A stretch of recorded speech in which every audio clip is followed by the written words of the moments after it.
بسم اللہ الرحمن الرحیم۔ السلام علیکم۔ یہ کہانی ایک ایسے لڑکے کی کہانی ہے جو اس معاشرے کا وکٹم تھا، اور اس کے ساتھ کیا ہوا یہ جان کر آپ لوگ حیران ہو جائیں گے۔ میں ابھی پوری طرح سے ڈاکٹر نہیں بنی تھی، لیکن آج میرے سامنے ایک عجیب سا کیس آ گیا تھا، اور یہ میرے گھر کی ہی بات تھی۔ گھر میں شادی تھی اور آج ولیمہ تھا، لیکن جب دلہا دلہن کے کمرے کا دروازہ کھلا تو سامنے کا منظر دیکھ کے سب حیران رہ گئے۔ مجھے پکڑ کے آگے دھکا دے دیا گیا کہ تم ڈاکٹر ہو، جا کے دلہن کو چیک کرو کہ اسے کیا ہوا ہے۔ میں بڑی پریشان تھی کیونکہ میں ڈاکٹر نہیں تھی اور ابھی ڈاکٹر بن رہی تھی، لیکن گاؤں والوں کو یہ پورا پروسیجر کون سمجھاتا؟ وہ تو یہی سمجھتے تھے کہ یہ ڈاکٹر بن رہی ہے تو اس کا مطلب ہے کہ اس کو تو آپریشن کرنا بھی آتا ہے۔ مجھے کمرے کے اندر بھیج دیا گیا۔ مجھے آپریشن تو نہیں کرنا تھا، نہ ہی مجھے کچھ زیادہ کرنے کی ضرورت تھی۔ یہ ساری کہانی سنا رہا تھا۔ اس لڑکی کے ساتھ تو رات بھر کسی نے، جب میری ماں نے کہا کہ تمہیں اپنی چاچا زاد کی شادی میں جانا ہے تو مجھے کچھ عجیب سا لگا۔ مجھے اچھی طرح یاد ہے کہ میری ماں نے کہا تھا کہ یہ تمہارے فرسٹ کزن کی شادی ہے، تمہیں تو جانا ہی پڑے گا۔ اور پھر میں نے دل میں سوچا کہ شاید یہ بہت معمولی سی بات ہے، کیونکہ میں ان سب لوگوں سے دور رہ رہی تھی جو گاؤں میں رہتے تھے، اور میں شہر میں اپنی پڑھائی کے سلسلے میں مصروف تھی۔ شادی کا کارڈ جب میرے ہاتھ آیا تو مجھے شدید حیرانی ہوئی۔ وہ گاؤں کے لوگ جو کبھی میری زندگی کا حصہ نہیں بنے تھے، اب میرے سامنے آ رہے تھے۔ جب ماں نے مجھے بتایا کہ چچا زاد کی شادی ہے تو مجھے یاد آیا کہ وہ لڑکا ہمیشہ ہی مختلف تھا، کچھ الگ ہی نوعیت کا انسان۔ گاؤں والے اسے پسند نہیں کرتے تھے، اور شہر کے لوگ، خاص طور پر میرے جیسے لوگ، ان کے لیے تو وہ نفسیاتی تھا۔ لیکن اس کا نام پڑھا تو دل میں ایک عجیب سی لہر اٹھی۔ میں جانتی تھی کہ وہ لڑکا نارمل نہیں تھا، اور مجھے پورا یقین تھا کہ اس کے ساتھ کسی کا شادی کرنا ایک مشکل کام تھا۔ میں نے فوراً اپنی ماں سے پوچھا کہ یہ کیا ہے، کیا واقعی بہروز شادی کر رہا ہے؟ کیونکہ میں جانتی تھی کہ وہ بہت الگ قسم کا انسان تھا، اور مجھے تو لگ رہا تھا کہ پورے خاندان کے لڑکے لڑکیوں کی شادی ہو جائے گی، لیکن بہروز کی شادی نہیں ہوگی، اور اس کی شادی مجھ سے پہلے ہو رہی تھی۔ یہ بات بھی تھوڑی عجیب تھی۔ آخر کار میں شادی میں جانے کا فیصلہ کر کے گاؤں پہنچ گئی۔ جب میں وہاں پہنچی، ہمارا گھر بھی شادی والا گھر ہی بنا ہوا تھا، کیونکہ چاچو کے بیٹے کی شادی تھی، اور بہروز کو دور سے دیکھا تو ایک عجیب سا بدلا ہوا انسان لگا۔ اس کی آنکھوں میں کچھ اور چمک تھی، اور اس کے چلنے کا انداز بھی مختلف تھا۔ میں نے اس کی تبدیلی کو محسوس کیا، اور دل میں یہ سوال اٹھا کہ آخر یہ کیا وجہ تھی؟ انداز بھی مختلف تھا۔ میں نے اس کی تبدیلی کو محسوس کیا، اور دل میں یہ سوال اٹھا کہ آخر یہ کیا وجہ تھی کہ وہ اس قدر بدلا ہوا تھا۔ وہ ہمارے پورے خاندان کا سب سے ضدی لڑکا تھا۔ کوئی بھی اس کی تعریف نہیں کرتا تھا۔ کہیں چلا جاتا تو کوئی اس کو سلام کر کے بھی راضی نہیں ہوتا تھا، لیکن آج بڑا افسر بن کے پھر رہا تھا۔ میں اپنے کزن بہروز کو اچھی طرح جانتی تھی، اور اس کی شخصیت میرے لیے بہت واضح تھی۔ وہ ایسا لڑکا تھا جسے پورے خاندان میں سب سے زیادہ نکما اور اکھڑ دماغ کہا جاتا تھا۔ ہمیشہ سے ہی اس کا رویہ لوگوں سے عجیب رہا۔ وہ دوسروں کی باتوں کو مذاق میں اڑا دیتا، اور کسی کی باتوں پر کان نہیں دھرتا تھا۔ گاؤں کے لوگ تو اسے شاید اہمیت دیتے، مگر میں نے ہمیشہ اسے ایک معمولی انسان سمجھا، جس میں نہ کوئی جذبہ تھا، نہ ہی کوئی سوچ۔ یاد ہے کہ ایک دفعہ میرے لیے بھی اس کا رشتہ آیا تھا، میری طرح ہو چکی ہے، لیکن میں نے فوراً انکار کر دیا۔ میرا جواب صاف تھا، اور میں تو شہر جا کر ڈاکٹر بننے والی ہوں، اور مجھے ایسا کوئی رشتہ نہیں چاہیے جو میری زندگی کے راستے میں رکاوٹ بنے۔ میری ماں تھوڑی سی ناراض ہوئی، لیکن میرے والد نے واضح طور پر کہا، یہ رشتہ ہماری بیٹی کے لیے مناسب نہیں ہے۔ اور یہی وجہ تھی کہ میری اور بہروز کی بات ختم ہو گئی تھی۔ میرے بابا نے جب یہ کہا کہ اگر اس کی شادی کسی ان پڑھ گوار سے کروا دو تو وہ اس کو برداشت کر لے گی، لیکن ہماری بیٹی کے لیے یہ رشتہ مناسب نہیں، تو اس وقت مجھے احساس ہوا کہ وہ جانتے ہیں کہ میں کیا چاہتی ہوں، اور بہروز کی حقیقت کیا ہے۔ اس کی باتیں ہمیشہ سچی نکلتی تھی، اور یہی وجہ تھی کہ میں نے کبھی بہروز کے بارے میں زیادہ سنجیدگی سے نہیں سوچا۔ اب جب کہ میں شادی میں آئی تھی اور وہاں اسے دوبارہ دیکھا تو ایک عجیب سا فرق محسوس ہوا۔ بہروز شکل و صورت کا بہت خوبصورت لڑکا تھا۔ اس کا جسم بڑا مضبوط اور جاذب نظر تھا۔ مردوں کے لیے یہ بات کم ہی ہوتی ہے کہ وہ اپنے حسن سے شہرت حاصل کریں، لیکن بہروز کا چہرہ ایسا تھا کہ کوئی بھی لڑکی فوراً اس پر فدا ہو سکتی۔ اس کی آنکھیں، چہرے کے نقوش اور وہ دبلا پتلا جسم، یہ سب کچھ اس کے حسن کو نمایاں کرتا تھا، اور اگر کوئی لڑکی حسن پرست ہوتی تو وہ فوراً اس سے شادی کر لیتی۔ لیکن میں نے ہمیشہ اس کے لیے اندر کی حقیقت کو جانا تھا۔ مجھے بہت اچھی طرح سے یاد ہے کہ جب میں نے پہلی بار بہروز کو دیکھا تھا وہ اتنا پر اعتماد نہیں تھا جتنا اب تھا، اور مجھے ہمیشہ یقین تھا کہ اگر کوئی لڑکی اس کے ساتھ زندگی گزارنے کی غلطی کرتی تو وہ جلد ہی اس کی حقیقت سمجھ جائے گی۔ میرا دل بھی کبھی نہیں چاہتا تھا کہ میں اس کے ساتھ اپنا وقت گزاروں، اور نہ ہی میں نے کبھی اس کے ساتھ، وہ ایک اجنبی کی طرح تھا اور اس کا کردار مجھے کبھی پسند نہیں آیا تھا۔ وہ اپنے آپ میں گم تھا، ہمیشہ اپنی خوبصورتی اور اپنی پسند کی چیزوں کے بارے میں سوچتا رہتا۔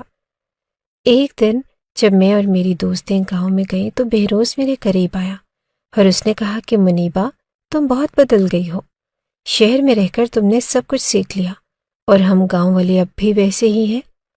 میں نے اسے جواب دیا کہ بدلنا ضروری تھا، اور میں یہ کہہ کر آگے بڑھ گئی، لیکن اس کی بات میں ایک تلخی تھی جو مجھے اب بھی یاد ہے۔ وہ کبھی نہیں سمجھ پایا کہ شہر کی دنیا میں کتنی چیزیں ایسی ہوتی ہیں جو گاؤں میں نہیں ملتی، اور شاید یہی وجہ تھی کہ بہروز کبھی بھی مکمل نہیں ہو سکا تھا۔ وہ اپنی حدود میں رہ کر خوش تھا۔ اب جب کہ میں بہروز کے بارے میں بات کر رہی ہوں، مجھے ایک اور چیز یاد آتی ہے جو اس کی شخصیت کو مزید پیچیدہ بنا دیتی تھی۔ اس کا دماغ خراب کرنے والی دراصل کوئی اور نہیں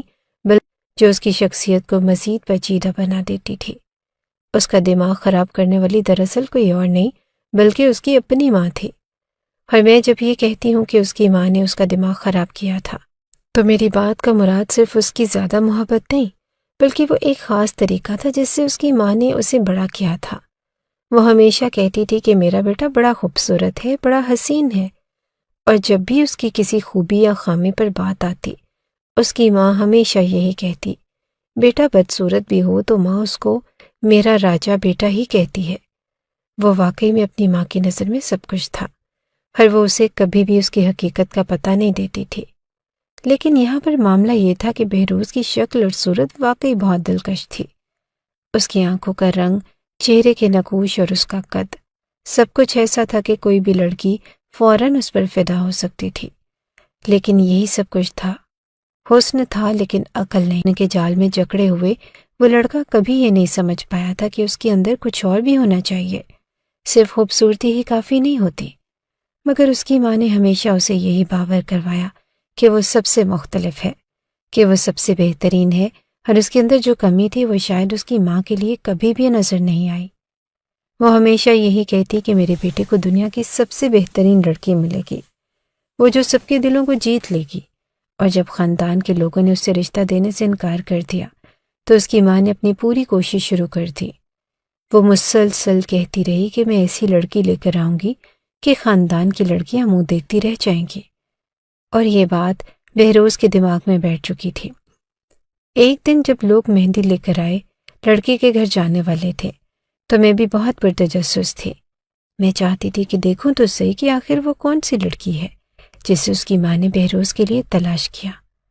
اتنے دنوں تک سنا تھا کہ ماں نے اپنے بیٹے کے لیے ایک ایسی لڑکی کی تلاش کی تھی جو خاندان کی لڑکیوں کو شرمندہ کرتے، اور اب میں اس کے ساتھ جا کر یہ دیکھنا چاہتی تھی کہ کیا حقیقت میں ایسا کچھ تھا جو اس کی ماں نے سوچا تھا۔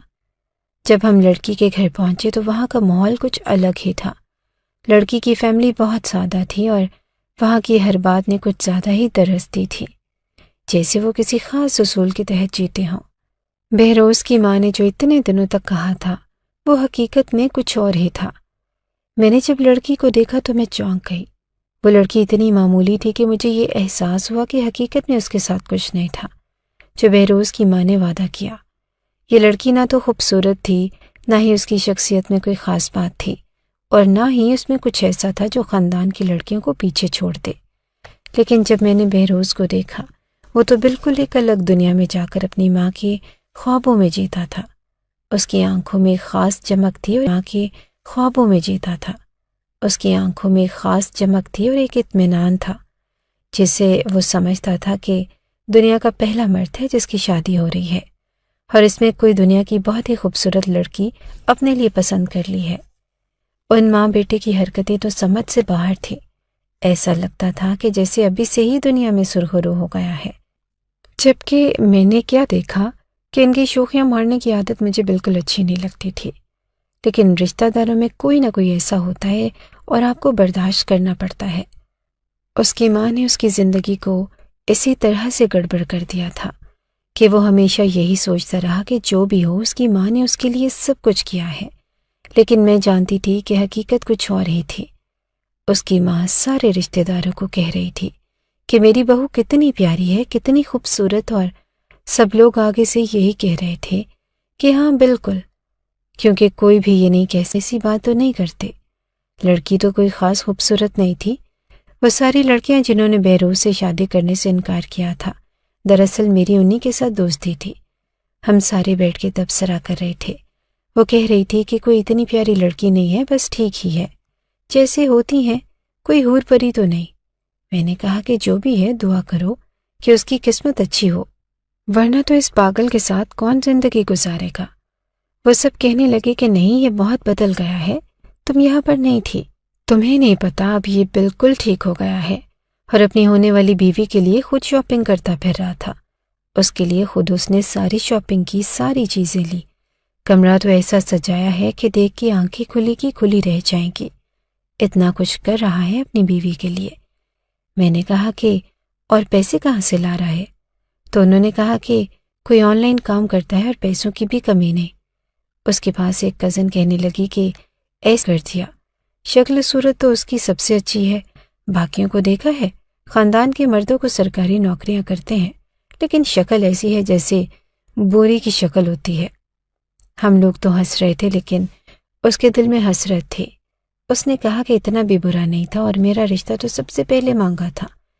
میں نے کہا کہ تم لوگوں کے دل میں ہی حسرت آ سکتی ہے، میرے دل میں نہیں، کیونکہ جو ایک دفعہ کا بگڑا ہوا انسان ہوتا ہے نا، وہ ساری زندگی بگڑا ہوا ہی رہتا ہے۔ لیکن یہ الگ بات ہے کہ اب مجھے بھی اس کا رویہ بہتر لگنے لگا تھا، یا شاید اس کی شادی تھی اس لیے بڑھ چڑھ کے سب کا خیال کر رہا تھا۔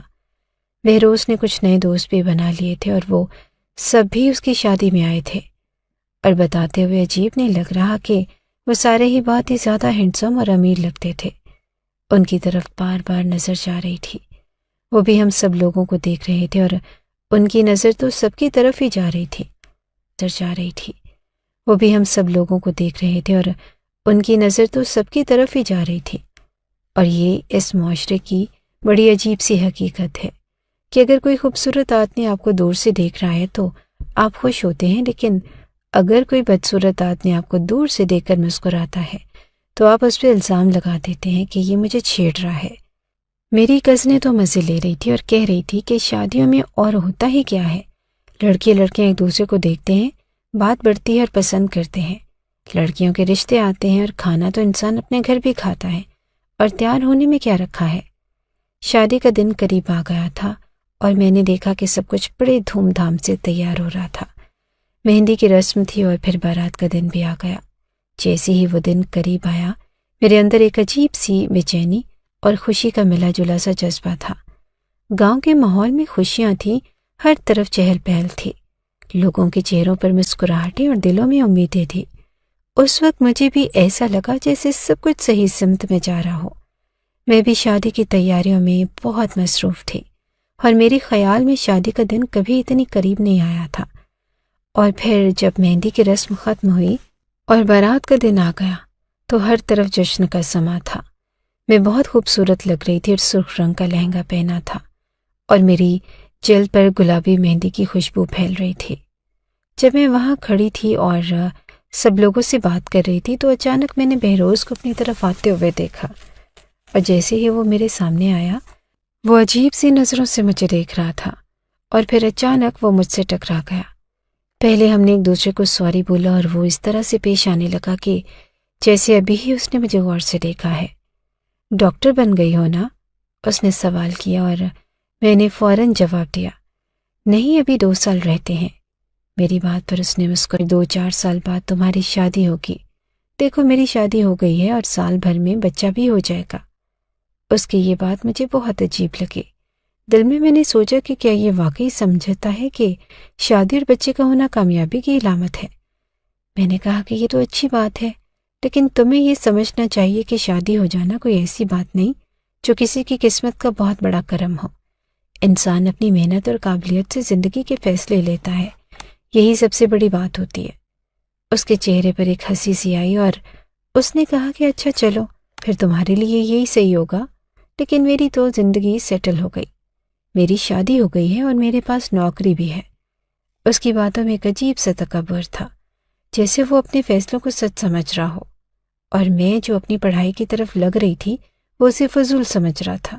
میں نے سوچا کہ یہ شخص ابھی تک وہی ہے جو پہلے تھا، کبھی لگتا تھا کہ وہ بہتر ہو گیا ہے اور کبھی لگتا ہے کہ وہ نہیں، وہ ویسا کا ویسا ہی ہے۔ اس کی باتوں کا انداز اور اس کا رویہ سب کچھ ظاہر کرتا تھا کہ وہ حقیقتاً بدلا نہیں تھا، اور وہ جو بھی کچھ ظاہر کر رہا تھا وہ صرف اس لیے تھا تاکہ وہ شادی کے دن اس کے گرد جو احترام تھا وہ برقرار رکھ سکے۔ میں سمجھ گئی تھی کہ یہ شخص ابھی بھی اپنی ماں کے اثر میں تھا اور اس کے دماغ میں وہی چھوٹے چھوٹے خیالات چھپے تھے جنہیں اس کی ماں نے اس کے دماغ میں بٹھایا تھا۔ شادی کے دن وہ زیادہ معتبر بننے کی کوشش کر رہا تھا تاکہ لوگ اسے اس کی شادی کے بعد کامیاب اور سیٹل ہوا شخص سمجھے، لیکن حقیقت یہ تھی کہ اس نے اپنی زندگی میں کچھ حاصل نہیں کیا تھا۔ جو کچھ بھی تھا وہ اس کی ماں کی طرف سے بنائی گئی دنیا تھی، جہاں وہ ہمیشہ سب سے بہترین اور سب سے خوش قسمت سمجھا جاتا تھا۔ میرے اندر ایک عجیب سا اضطراب تھا۔ ایک طرف میرا دل چاہ رہا تھا کہ میں اس سے مزید بات کروں، لیکن دوسری طرف کہ اس سے بات کرنا وقت کا ضیاع ہے۔ وہ اب بھی وہی تھا اور میری باتوں کا اس پر کوئی اثر نہیں ہونے والا تھا۔ وہ اپنی کامیابی کا دعویٰ کر رہا تھا، لیکن اس میں کوئی حقیقت نہ تھی۔ شادی اور بچے کا ہونا ایک نتیجہ نہیں ہوتا، یہ صرف ایک جزو ہوتا ہے انسان کی زندگی کا۔ جب اس نے کہا کہ میرے پاس نوکری بھی ہے تو میں نے سوچا کہ یہ نوکری کیا کامیابی کا معیار ہو سکتی ہے؟ کیا وہ اپنی نوکری کو حقیقت میں کامیاب زندگی کا حصہ سمجھتا تھا؟ اس کی باتوں میں وہ کھوکھلا پن تھا جو میں ہمیشہ محسوس کرتی آئی تھی۔ میرے دل میں ایک نیا سوال ابھرنے لگا کہ میں ہمیشہ سوچتی تھی کہ یہ شخص کبھی بدلے گا، لیکن اب مجھے یہ سمجھ میں آیا کہ وہ کبھی نہیں بدلے گا۔ وہ بس اپنے آپ کو اپنی شادی اور زندگی کی سطحی خوشیوں میں گم ہو چکا تھا، اور ان خوشیوں کو وہ اپنی کامیابی سمجھ رہا تھا۔ اس کی زندگی ابھی بھی ویسی کی ویسی تھی۔ ہمارا گھر اس گاؤں میں ہی تھا، یعنی شہر کے قریب ہی، لیکن میری امی کا کہنا تھا کہ اس رات ہم شادی والے گھر میں ہی گزاریں گے۔ وہ ہمیشہ یہ بات کہتی تھی کہ شادی والے گھر میں ہی رہنا چاہیے، ولیمہ دوپہر کو ہے اور اگر ہم اپنے گھر واپس گئے تو آنے میں دیر ہو جائے گی، یہ اچھا نہیں لگتا۔ ہمارے گاؤں میں ایک عام سی رسم تھی کہ شادی کے دن اگر گھر قریب بھی ہو تو لوگ رات وہیں گزاریں تاکہ رونق لگی رہے اور کام کرنے کے لیے زیادہ ہاتھ ہوں۔ ہم بھی اسی رسم کو مانتے ہوئے شادی کے بعد وہاں رہنے والے تھے اور ہمیں کوئی اعتراض نہ تھا۔ شادی کا دن مکمل ہو چکا تھا، لڑکی گھر آ چکی تھی، لیکن مجھے اس کی حالت دیکھ کر عجیب سا لگا۔ وہ بالکل بھی خوش نہیں لگ رہی تھی، چہرے پر ایک خاص قسم کی سستی اور تھکاوٹ تھی۔ ایسا لگ رہا تھا کہ وہ اپنے نئے ماحول میں اس تبدیلی کو ابھی تک مکمل طور پر قبول نہیں کر پائی تھی، یا شاید اس کی توقعات کچھ اور تھیں۔ مجھے نہیں پتا تھا کہ اس کے اندر کیا معاملہ آ رہا تھا کہ کچھ نہ کچھ تھا جو وہ خود بھی سمجھ نہیں پا رہی تھی۔ خیر، ہم نے لڑکی کو گھر لے کر آئے اور پھر لڑکوں نے ایک پارٹی کی پلاننگ شروع کر دی۔ یہ پارٹی بہروز کے دوستوں نے دی تھی جو باہر چل رہی تھی۔ اب یہ پارٹی ایسی تھی جس میں عورتوں کو جانے کی اجازت نہیں تھی، اور ہم عورتوں کو اس ماحول میں مداخلت کرنے کا کوئی ارادہ نہیں تھا۔ ویسے بھی ہم سب تھکے ہوئے تھے اور ایک دن کی تھکن نے ہم سب کو نیند کے دریا میں غرق کر دیا۔ میری کچھ کزنز چھپ کر لڑکوں کی پارٹی دیکھ رہی تھی اور کہہ رہی تھی کہ یہ تو بڑی اچھی پارٹی کر رہے ہیں، لیکن میرے پاس اتنا ٹائم نہیں تھا۔ میں نے ایک نظر دیکھا اور اس کے بعد میں واپس آ گئی۔ میں نے کہا کہ مجھے نیند آ گئی ہے اور وہ پارٹی لڑکوں کی پارٹی تھی۔ کافی دیر تک وہ پارٹی چلتی رہی۔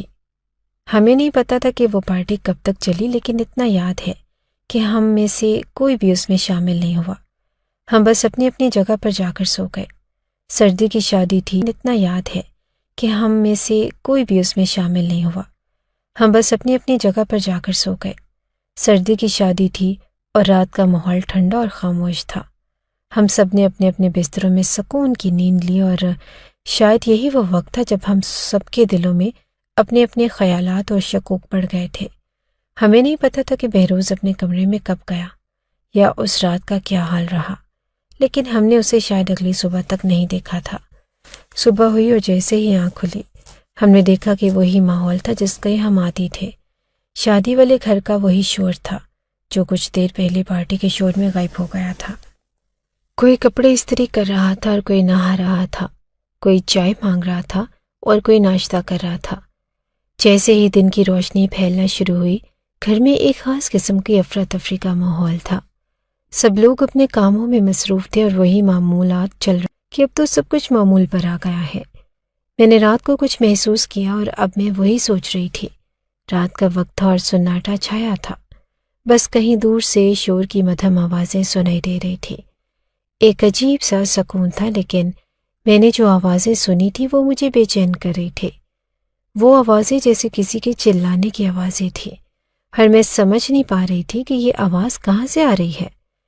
میں اپنے کمرے میں بیٹھی تھی جو دلہے کے کمرے کے قریب تھا، اور جیسے ہی میں نے آواز سنی میرا دل اچانک دھڑکنے لگا۔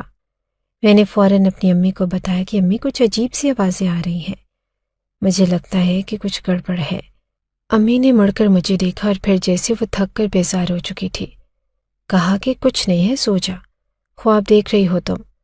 ان کی آواز میں تھکاوٹ اور اکتاہٹ تھی، اور وہ میری بات پر زیادہ توجہ نہیں دے رہی تھی۔ میں نے دوبارہ کہا کہ نہیں امی، مجھے واقعی لگ رہا ہے، لیکن میری بات کو نظر انداز کرتے ہوئے امی نے کہا کہ شادی والے گھر میں کون چلائے گا، پاگل مت بن اور سو جا۔ اب کیا تم باہر نکل کر یہ پوچھو گی کہ کون چلا رہا ہے؟ امی کی باتیں سن کر میں کچھ دیر خاموش ہو گئی۔ وہ بہت تھکی ہوئی تھی اور شاید اتنی رات میں انہیں اس معاملے میں کچھ سننے کی کوئی دلچسپی نہ تھی۔ وہ بس چاہتی تھی کہ میں سو جاؤں، کیونکہ اس رات کی تھکن ان پر غالب آ چکی تھی۔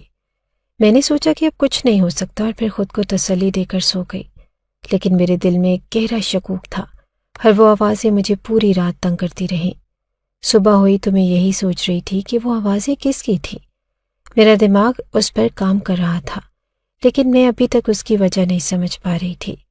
سوچا کہ باقی کزن سے پوچھوں گی کہ کیا انہوں نے بھی کسی لڑکی کی آوازیں سنی تھی، کیونکہ آوازیں بہت ہی زیادہ صاف تھی اور ایسا لگتا تھا کہ اسی گھر میں سے آ رہی تھی۔ ہو سکتا ہے کہ کسی کی طبیعت خراب ہو کی آوازیں سنی تھی، کیونکہ آوازیں بہت ہی زیادہ صاف تھی اور ایسا لگتا تھا کہ اسی گھر میں سے آ رہی تھی۔ ہو سکتا ہے کہ کسی کی طبیعت خراب ہو، لیکن ایسا ہوتا تو ابھی تک مجھے پتہ چل جاتا۔ جیسے ہی صبح کی روشنی آئی اور سب لوگ آہستہ آہستہ اٹھنے لگے، ایک شور اٹھا کہ دلہن کو جگاؤ، اسے تیار کرو اور ناشتہ دو، اسے کہو نہا دھو کر تیار ہو جائے، اور ساتھ ہی یہ بھی کہا گیا کہ پارلر بھی جانا ہے کیونکہ آج ہی ولیمے کی رسم ہے۔ میں نے اپنی کزنوں کو دیکھا جو بڑی تیز تیز کام کر رہی تھی اور دروازے پر جا کر کہہ رہی تھی کہ دلہن کو جگانے جا رہے ہیں، تم بھی ہمارے ساتھ چلو۔ اب میرے دل میں یہ خیال آیا کہ مجھے کیا ضرورت ہے ان کے ساتھ جانے کی۔ دلہن کے کمرے میں جا کر ان کے سر پر کھڑا ہونا اچھا نہیں لگ رہا تھا، اور میں نے اس پر کچھ کہنا چاہا، لیکن وہ کہنے لگی کہ کیوں نہیں لگتا، اس وقت تو تم یہاں بیٹھ کر سو جاؤ گی، ولیمہ ہے، دوپہر تک سارے مہمان آنا شروع ہو جائیں گے، پوری ہے اور ہم سب کو وہاں ہونا پڑے گا۔ ان کی باتوں میں ایک خاص طرح کی جلد بازی تھی اور مجھے لگا کہ شاید یہ بات کچھ زیادہ ہی ضروری بن گئی ہے۔ وہ دونوں جانتی تھی کہ ولیمے کا دن بہت مصروف ہوتا ہے اور انہیں دلہن کے ساتھ خود بھی جانے کی ضرورت تھی تاکہ سب کچھ ترتیب سے ہو سکے۔ آخر کار میں ان کے ساتھ چل پڑی۔ جب ہم دلہن کے کمرے کے دروازے کے سامنے پہنچے، ہم نے دستک دی لیکن اندر سے کوئی جواب نہ آیا۔ ہم پھر سے دروازہ کھٹکھٹانے لگے، لیکن کوئی نہیں آیا اور ہم ایک دوسرے کو دیکھ کر ہنسنے لگے۔ لگتا ہے کہ دونوں سو رہے ہیں اور اب کون اٹھے گا۔ ہم نے دروازے کے باہر کھڑے ہو کر ایک لمحے کے لیے سوچا کہ کیا یہ دونوں واقعی سو رہے ہیں، اور کیا وہ اس وقت کے شور سے بے خبر تھے۔ ان کی نیند میں کس طرح کی گہری سکون تھی۔ کمرہ سچ مچ خاموش تھا، جیسے اندر کسی کی موجودگی ہی نہ ہو۔ ہم سب دروازے پر کھڑے آپس میں ہنس رہے تھے اور اس عجیب و غریب صورتحال میں وقت گزار رہے تھے، لیکن میں اندر سے کافی بے چین تھی۔ میری نگاہیں بار بار دروازے کی طرف جا رہی تھی اور میں سوچ رہی تھی کہ وہ اندر کیا کر رہے ہوں گے، کیا دونوں سو رہے ہیں یا پھر کچھ اور۔ پھر ایک لمحے کے لیے میں نے دلہن کے کمرے میں جانے کا فیصلہ کیا، لیکن جیسے ہی دروازہ کھلا تو میں نے محسوس کیا کہ کچھ عجیب سی خاموشی چھائی تھی۔ اصل میں دروازہ اندر سے لاک نہیں تھا، لیکن ہم لوگ ایک تمیز کی وجہ سے دروازہ ایسے کھول کے نہیں جا سکتے تھے۔ لیکن جب بار بار دستک دینے پر بھی دروازہ نہ کھلا تو میں نے دروازے کو ہلکا سا دھکا دیا اور دروازہ کھل گیا۔ مجھے میری کزنوں نے کہا کہ یہ کیا حرکت ہے؟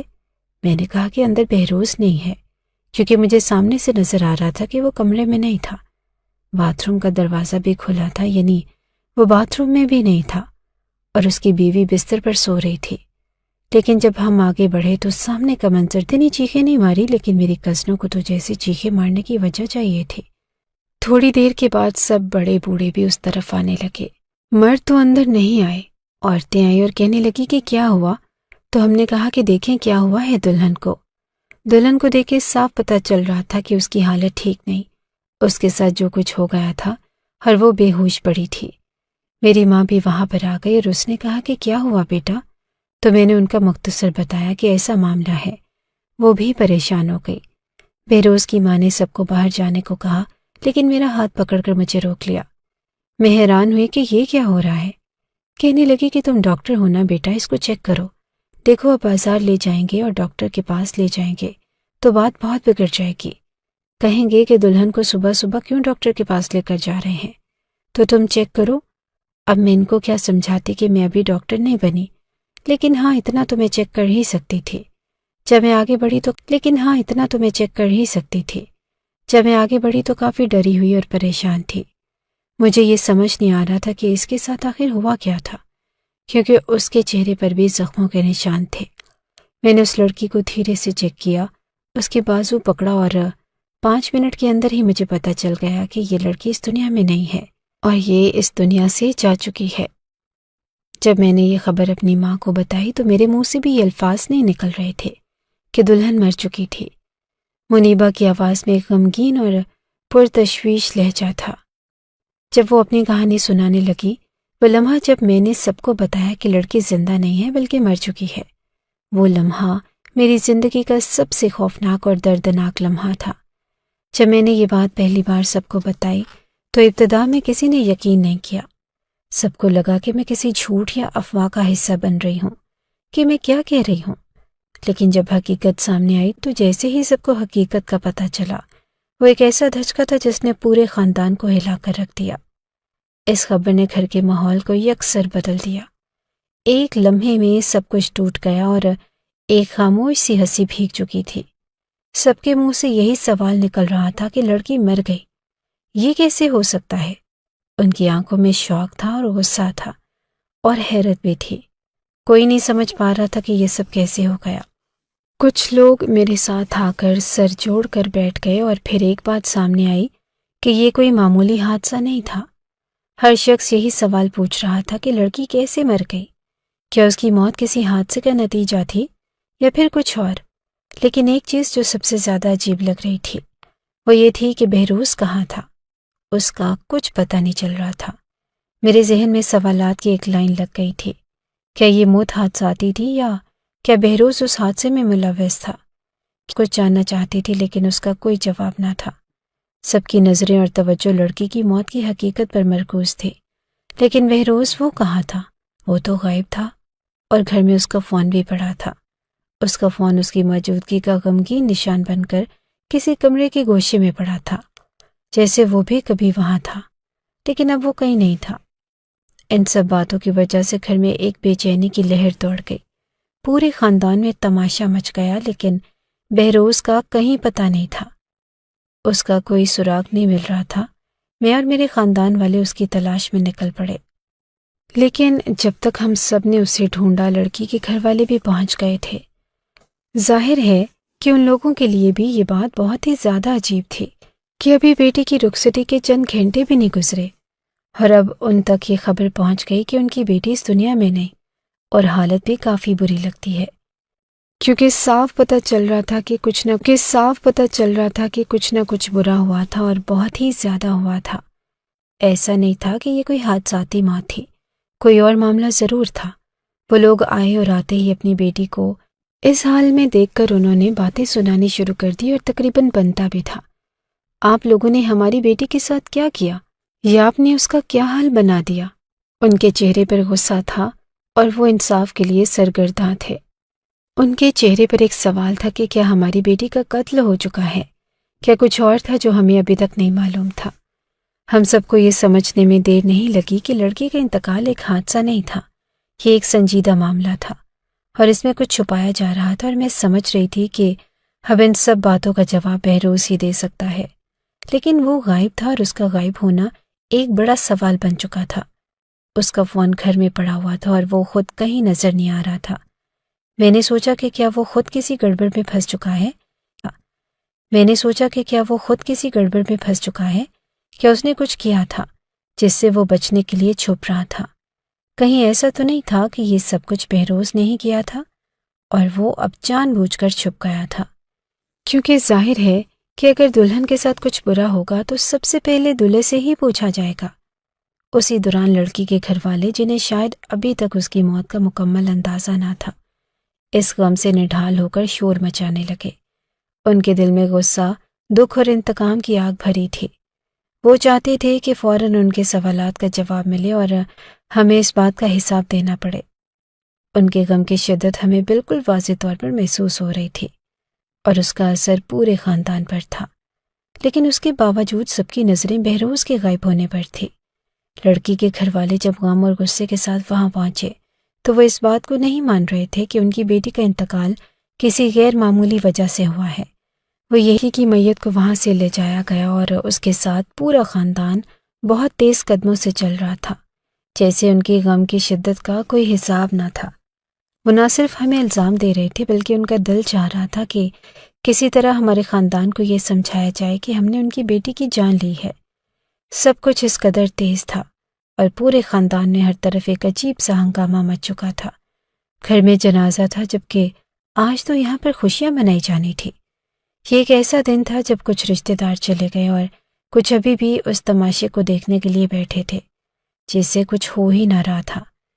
ولیمے کی تیاری کے دوران گھر میں اتنا بڑا حادثہ رونما ہو چکا تھا کہ ہر ایک کا چہرہ غم اور الجھن سے بھرا تھا، لیکن اس سب میں بہروز نہیں مل رہا تھا اور یہی سوال تھا جس کا جواب کوئی بھی نہیں دے رہا تھا۔ یہ سوالات، یہ غم، یہ اجنبیت اور سب کے دلوں میں اٹھتے سوالات، یہ سب کچھ ایک خوفناک سچ کی طرف بڑھ رہا تھا کہ اس نے کچھ چھپایا تھا۔ اس کا جواب شاید وہی دے سکتا تھا، لیکن اس کا پتہ نہیں چل رہا تھا، اور جیسے جیسے یہ کہانی آگے بڑھ رہی تھی اس میں اور بھی انجان راستے اور سوالات چھپتے ہوئے تھے جن کا جواب ابھی تک نہیں ملا۔ لڑکی کا جنازہ اٹھ گیا اور اسے مٹی کے حوالے کر دیا۔ بہروز نہیں ملا تو وہ میرے چاچو کو اٹھا کر لے گئے، ان کو پولیس اسٹیشن میں بھیجوا دیا گیا۔ ہم لوگوں نے جا کر ضمانت کروائی اور معاملہ خراب ہو گیا۔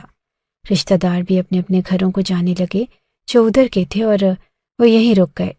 ہمارے تو چاچو کا معاملہ تھا اور ہم لوگوں نے کہاں جانا تھا۔ بہروز کی ماں کو تسلی دے رہے تھے اور وہ کہہ رہی تھی کہ میری بہو اس دنیا سے چلی گئی اور میرا بیٹا لاپتہ ہو گیا۔ یہ میرے ساتھ کیا ہو گیا؟ مجھے نظر لگ گئی ہے اور بہت بری نظر لگ گئی۔ پورے 3 دن گزر گئے اور اس کے بعد اچانک سے ایک انجانے نمبر سے کال آئی اور پتہ چلا کہ بہروز کو کسی نے اغوا کر لیا اور وہ توان کے طور پہ 70 لاکھ روپے مانگ رہے ہیں۔ مرتے کیا نہ کرتے۔ انہوں نے کہا کہ پولیس کو بتایا تو اپنے بیٹے کو پھر بھول جانا، اس لیے کسی کو بھی نہیں بتایا۔ 70 لاکھ کا انتظام کرنا بھی آسان نہ تھا۔ غریبوں کے پاس تھوڑی نہ 70 لاکھ روپے ایسے ہی پڑے ہوتے ہیں۔ بڑی مشکل سے انتظام کیا اور بہروز کو جب واپس لے کر آئے تو اس کی حالت بہت بری تھی، لیکن اب وہی بتا سکتا تھا کہ اصل معاملہ کیا تھا۔ جب اس کو پتہ چلا کہ اس کی بیوی اس دنیا سے چلی گئی ہے تو وہ پاگلوں کی طرح چیخنے اور چلانے لگا اور روتا رہا، بیمار ہو گیا اور بے ہوش ہو گیا۔ 3 دن کے بعد اس کو ہوش آیا اور اس کے بعد اس کی حالت کچھ سنبھلی تو اس نے کہا کہ یہ سب کچھ میرے دوستوں نے کیا ہے۔ وہ میرے دوست تھے لیکن بہت ہی تھوڑے عرصے میں میرے دوست بنے تھے۔ میں نے بھی بس شوخیاں مارنے کے لیے کہ بڑے بڑے گھروں کے لڑکے میرے دوست ہیں ان سے دوستی کر لی، اور انہوں نے پہلے ہی کہ بڑے بڑے گھروں کے لڑکے میرے دوست ہیں ان سے دوستی کر لی اور انہوں نے پہلے ہی پلان بنایا تھا۔ وہ پارٹی جو انہوں نے دی تھی اس پہ انہوں نے مجھے نشے والی دوائی پلا دی اور مجھے اغوا کر لیا اور میری جگہ پر دلہن کے کمرے میں چلے گئے۔ اس کے بعد مجھے بھی اغوا کر کے کہیں دور لے گئے اور پھر آپ لوگوں سے تاوان مانگا۔ یہ سب کچھ ان کا کیا دھرا ہے، اور میں نے ساری زندگی لوگوں کی تنقید کا سامنا کیا کہ بہروز تو بے وقوف ہے، بہروز تو ضدی ہے اور بہروز تو پاگل ہے۔ اس لیے سوچا کہ اپنے آپ کو تھوڑا بدلتا ہوں۔ اللہ نے شکل اچھی دی تھی، پیسے کمانے کا ذریعہ بھی مجھے ان لوگوں نے ہی بتایا جو کہ اصل طریقہ نہیں تھا بلکہ ایک الیگل طریقہ تھا، لیکن پیسے بہت زیادہ آ رہے تھے اور سوچا اچھے اچھے دوست یار رکھتا ہوں اور گاڑی رکھتا ہوں، ذرا اپنی پہچان بناتا ہوں تاکہ کوئی میرے خلاف کچھ نہ بولے۔ لیکن مجھے کیا پتا تھا کہ میں نے غلط لوگوں سے دوستی کر لی۔ انہوں نے تو میری بیوی کو بھی اس دنیا سے بھیج دیا اور میرے سے بھی 70 لاکھ روپے کما کر چلے گئے، اور اب ان کو پکڑ بھی نہیں سکتے کیونکہ وہ بہت اثر اور رسوخ رکھنے والے لوگ ہیں۔ میری تو زندگی برباد ہو گئی، اور بہروز کا کہنا تھا کہ یہ سب کچھ آپ لوگوں کی وجہ سے ہوا ہے۔ خاندان میں کوئی ایک لڑکا اگر تھوڑا سا ضدی یا اب نارمل نکل آتا ہے تو اس کو باتیں کر کر کے ضدی بنا دیا جاتا ہے۔ مجھے یہ تو نہیں پتا کہ بہروز کی باتیں ٹھیک تھی یا نہیں، پر ہاں ہر بات کی کوئی نہ کوئی وجہ ہوتی ہے، اور بہت پیچھے سے یہ ساری وجوہات چلتی ہیں۔ جب انسان کوئی انتہائی قدم اٹھاتا ہے تو اس کے پیچھے بہت گہری کہانی ہوتی ہے۔ جب سب کچھ ختم ہوا اور میں نے واپس شہر جانے کی تیاری شروع کی تو میرے دل میں عجیب سی خلش تھی۔ بہروز کا گھر تو برباد ہو گیا تھا اور اس کی بیوی اس دنیا سے جا چکی تھی۔ وہ بہت بری حالت میں تھا، جیسے ایک لمحے میں ساری دنیا اس کے سامنے ختم ہو گئی ہو اور اس کی آنکھوں میں کوئی روشنی نہ تھی، بس ایک خالی پن تھا۔ اور میں نے کئی بار سوچا کہ اس کی زندگی میں ایسا کیا ہوا ہوگا کہ وہ اس مقام تک پہنچ گیا۔ آخر کار وہ لڑکی جو اس کے لیے سب کچھ تھی وہ ہمیشہ کے لیے اس دنیا سے جدا ہو گئی۔ اس کے بعد وہ برباد ہو گیا تھا، اور جسے اس کا سارا یقین ٹوٹ گیا ہو۔ جب میں واپس شہر چلی آئی تو دل میں بہت ساری باتیں آ رہی تھی، لیکن یہ بھی حقیقت تھی کہ میں نے اپنے راستے کی طرف قدم بڑھا لیا، کیونکہ میری زندگی ابھی آگے بڑھنی تھی اور مجھے اپنی پڑھائی مکمل کرنی تھی۔ بہروز کا معاملہ اس لیے ایک امتحان بن گیا، اور میں سوچ رہی تھی کہ اس کی حالت کو دیکھ کر شاید وہ اب کبھی خوش نہ ہو پائے۔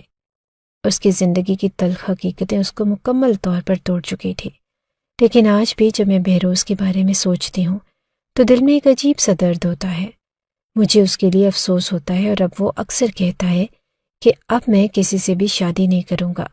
میری زندگی لگتا ہے کہ وہ واقعی دل سے تھک چکا ہے اور اس نے اپنے دل کو بند کر لیا۔ اس کے دل کی گہرائیوں میں کوئی امید نہیں ہے، اور وہ اپنے آپ کو ماضی کی تلخیوں سے باہر نکالنے کی کوشش کر رہا ہے۔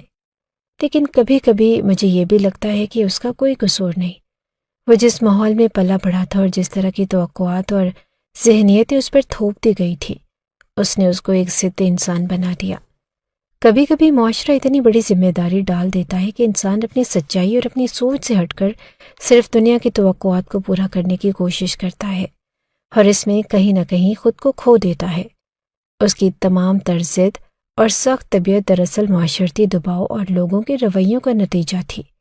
میں دعا کرتی ہوں کہ وہ اپنی زندگی میں سکون اور خوشی تلاش کرے اور اپنی غلطیوں کو سمجھ کر آگے بڑھنے کی کوشش کرے، لیکن ساتھ ہی ساتھ میں یہ بھی سمجھتی ہوں کہ معاشرہ اور ہمارے ارد گرد کے لوگ ہمیں بنانے اور بگاڑنے میں بہت اہم کردار ادا کرتے ہیں۔ کبھی کبھار انسان اپنے اندر کے درد کو اس انداز میں چھپاتا ہے کہ دوسرے اس کی حقیقت نہیں جان پاتے، اور وہ بس اپنے آپ کو بہتر دکھانے کی کوشش کرتا ہے۔ میرے دل میں ایک عجیب سا احساس ہے جیسے وہ ابھی بھی کسی اور راستے کی تلاش میں ہے، اور شاید کبھی نہ کبھی وہ اپنے آپ کو درست سمت میں لے آئے، لیکن وہ جتنا بھی کوشش کرے گا وہ ہمیشہ اپنے ماضی کے سائے میں جیتا رہے گا، اور میں ہمیشہ اس کے لیے دعا کرتی ہوں کہ وہ ان سائے سے باہر نکل آئے، اپنی زندگی کو دوبارہ نئے سرے سے شروع کرے۔ اگر دیکھا جائے تو سب سے زیادہ برا اس لڑکی کے ساتھ ہی ہوا۔ اسے کیا پتا تھا کہ اس کے شوہر کے دوست ہی اس کے شوہر کے خلاف ہے اور ایسا کچھ ہو جائے گا۔ جب مجھے رات کو آوازیں آ رہی تھی، مجھے اسی ٹائم اٹھ کے دیکھنا چاہیے تھا اور شور مچانا چاہیے تھا۔ شاید اس ٹائم میں اس لڑکی کی مدد کر سکتی، لیکن شادی والے گھر میں اتنے سارے لوگ آئے ہوں اور ویسے بھی شادی سیزن تھا، مجھے لگا کہ شاید کہیں اور سے آواز آ رہی ہے۔ میں نے اپنی ماں سے کہا، اور وہ بھی تھکی ہوئی تھی اور میں بھی۔ اس انسان کو پتہ نہیں ہوتا نا کہ کیا ہونے والا ہے۔ جب یہ سارا کچھ سوچ رہی تھی، یہ کہانی جب آپ لوگوں تک پہنچا رہی تھی، تو میرے دل میں یہ بات بھی تھی کہ کہیں نہ کہیں میری بھی غلطی ہے، کیونکہ مجھے اسی وقت قدم اٹھانا چاہیے تھا۔ پھر مجھے اندازہ نہیں تھا کہ معاملہ اتنا خراب ہو جائے گا۔ میں نے یہ بات دوبارہ کسی کو بھی نہیں بتائی، اور میری ماں نے بھی کسی کو بھی نہیں بتایا تھا۔ سب لوگ ابھی تک حیران تھے کہ دلہن کے کمرے میں اس طرح کوئی بھی نہیں جاتا، اور سب کو پتہ ہوتا ہے کہ ایک اپنی پرائیویسی ہوتی ہے، لیکن شاید ایک دو دفعہ چیک کر ہی لینا چاہیے کہ کہیں کوئی اور معاملہ تو نہیں چل رہا۔ اپنی طرف سے میری چاچی نے اگر آپ کو ہماری یہ کہانی اچھی لگی ہے تو ہماری کہانی کو لائک کیجیے، اور اس طرح کی مزید کہانیاں سننے کے لیے ہمارے چینل کو سبسکرائب کیجیے۔ کہانی سننے کا شکریہ۔ آپ سے ملاقات ہوگی اگلی ویڈیو میں، تب تک کے لیے اللہ حافظ۔ بسم اللہ الرحمن الرحیم۔ السلام علیکم۔ کبھی آپ نے سوچا ہے کہ کسی کا گناہ آپ کے لیے رحمت بن سکتا ہے؟ شاید آپ لوگ سوچیں گے کہ ایسا کیسے ہو سکتا ہے، لیکن یہ کہانی سن کر آپ لوگوں کو یقین ہو جائے گا۔ سب لوگ قبرستان میں بیٹھے تھے اور قبر کشائی ہو رہی تھی۔ یہ کس کی قبر تھی اور اسے کیوں کھودا جا رہا تھا؟ پورا محلہ پہلے سے ہی کیوں رو رہا تھا اور لوگ ڈرے ہوئے کیوں تھے؟ یہ سب کچھ اپنی جگہ، لیکن میری آنکھیں پھٹی کی پھٹی رہ گئی جب سامنے کا منظر میں نے دیکھا۔ میں حیران تھی کہ آخر یہ سب کچھ ہو گیا۔ تھوڑی دیر کے بعد ایسا منظر دیکھا کہ ڈر کے مارے سب چیخیں مارنے لگے اور زمین پر بیٹھ گئے۔ اپنی آنکھوں پر ہاتھ رکھ لیا، کیونکہ سامنے جو عورت کھڑی تھی اسے تو قبر میں میری ماں اس دنیا کی سب سے اچھی خاتون تھی۔ میری ماں کا دل بہت نرم تھا اور وہ بہت صبر سے زندگی گزار رہی تھی۔ جب میں بچی تھی تو وہ ہمیشہ ہمیں بتاتی رہتی کہ زندگی کے مختلف رنگ ہوتے ہیں اور ان سب کا سامنا صبر سے کرنا چاہیے۔ وہ ہمیشہ اپنے سسرال کی خدمت میں جٹی رہتی اور اس کا دل کبھی بھی کسی سے ناراض نہیں ہوتا تھا۔ میری ماں ایک معصوم عورت تھی اور اس کا دل اتنا صاف تھا کہ وہ ہمیشہ دوسروں کے لیے دعا کرتی رہتی۔ سسرال میں اس کی محبت اور خیال کا کوئی مقابلہ نہ تھا۔ اس نے کبھی کسی سے کچھ نہیں چاہا، نہ ہی کسی چیز کی خواہش کی، بس صرف اپنی فیملی کی خوشی اور سکون کی دعا کرتی تھی۔ میرے والد اور ماں کے درمیان امی کی وجہ سے کبھی کسی بات پر جھگڑا نہیں ہوتا تھا، لیکن ان کی زندگی میں ایک نیا موڑ اس وقت آیا جب میرے والد کی اپنے والدین سے نہیں بن پائی۔ میرے والد کو بچپن میں اپنے والدین سے بہت شکایت تھی اور وہ ہمیشہ یہی کہتے رہتے کہ ان کے والدین نے انہیں بچپن میں بہت تنگ کیا۔ ان کی ضد اور ناراضگی کی وجہ سے وہ اپنے گھر والوں سے علیحدہ ہونا چاہتے تھے۔ وہ اکثر کہا کرتے تھے کہ جب وہ بچپن میں اپنے والدین کے ساتھ رہتے تھے تو ان کی زندگی مشکل تھی۔ ان کے والدین کی سختیوں نے ان کے دل میں ایک گہری نفرت پیدا کر دی اور وہ اس بات کو کبھی نہیں بھلا پائے۔ پھر ایک دن میرے والد نے فیصلہ کیا کہ وہ اپنے والدین سے مکمل طور پر الگ ہو جائیں گے۔ انہیں یہ گوارا نہیں تھا کہ وہ اپنے والدین کے ساتھ رہیں، اور وہ ہمیشہ کہتے تھے کہ ان کے ساتھ رہنے کا کوئی فائدہ نہیں۔ ان کی ضد اور غصے نے ہمارے گھر کے ماحول کو بدل دیا۔ میرے والد کا کہنا تھا کہ میں جہاں رہوں گا تمہیں بھی وہیں رہنا ہوگا۔ یہ بات میری ماں کے لیے ایک بہت بڑا دھچکا تھی، کیونکہ وہ ہمیشہ یہ چاہتی تھی کہ ہم سب ایک ساتھ رہیں اور گھر کا ماحول ہمیشہ خوشگوار رہے۔ ماں کو یقین تھا کہ اگر وہ الگ ہو گئے تو گھر کے تمام خرچے کیسے چلیں گے۔ ان کا خیال تھا کہ اگر ہم سب مل کر رہتے ہیں تو گھر کا خرچہ مل جل کر چلایا جا سکتا ہے، لیکن اگر وہ الگ ہو گئے تو ان کی زندگی بہت مشکل ہو جائے گی۔ کبھی بھی الگ نہیں ہونا چاہیے، کیونکہ اگر ہم سب ایک ساتھ رہیں گے تو زندگی آسان ہوگی۔ لیکن میرے والد اس بات کو سمجھنے کے لیے تیار نہ تھے۔ ایک دن میرے والد نے فیصلہ کیا کہ وہ اپنے والدین سے الگ ہو کر اپنا الگ گھر لے لیں گے۔ وہ کہہ رہے تھے کہ میرے والدین سے مجھے نفرت ہے اور اب مجھے ان کے ساتھ نہیں رہنا۔ انہوں نے اپنی ضد میں آ کر گھر سے الگ ہو کر ایک نیا مکان لے لیا۔ وہ اتنے بضد تھے کہ ماں کو بھی اس فیصلے کو تسلیم کرنا پڑا۔ میرے والد نے اپنی ضد میں آ کر ہمیں اس نئی جگہ پر منتقل ہونے پر مجبور کر دیا، اور میرے لیے یہ سب کچھ بہت نیا تھا۔ ایک طرف جہاں میں نے ہمیشہ اپنے والدین کے ساتھ ایک ہی چھت تلے زندگی گزاری تھی، اب وہاں ایک نئی زندگی کا آغاز ہونے جا رہا تھا۔ میری ماں بہت پریشان ہو گئی تھی کیونکہ وہ جانتی تھی کہ یہ سب کچھ بہت مشکل ہوگا۔ اس نئے گھر میں کوئی سہولتیں نہ تھی اور نہ ہی وہاں کوئی جان پہچان والے لوگ تھے۔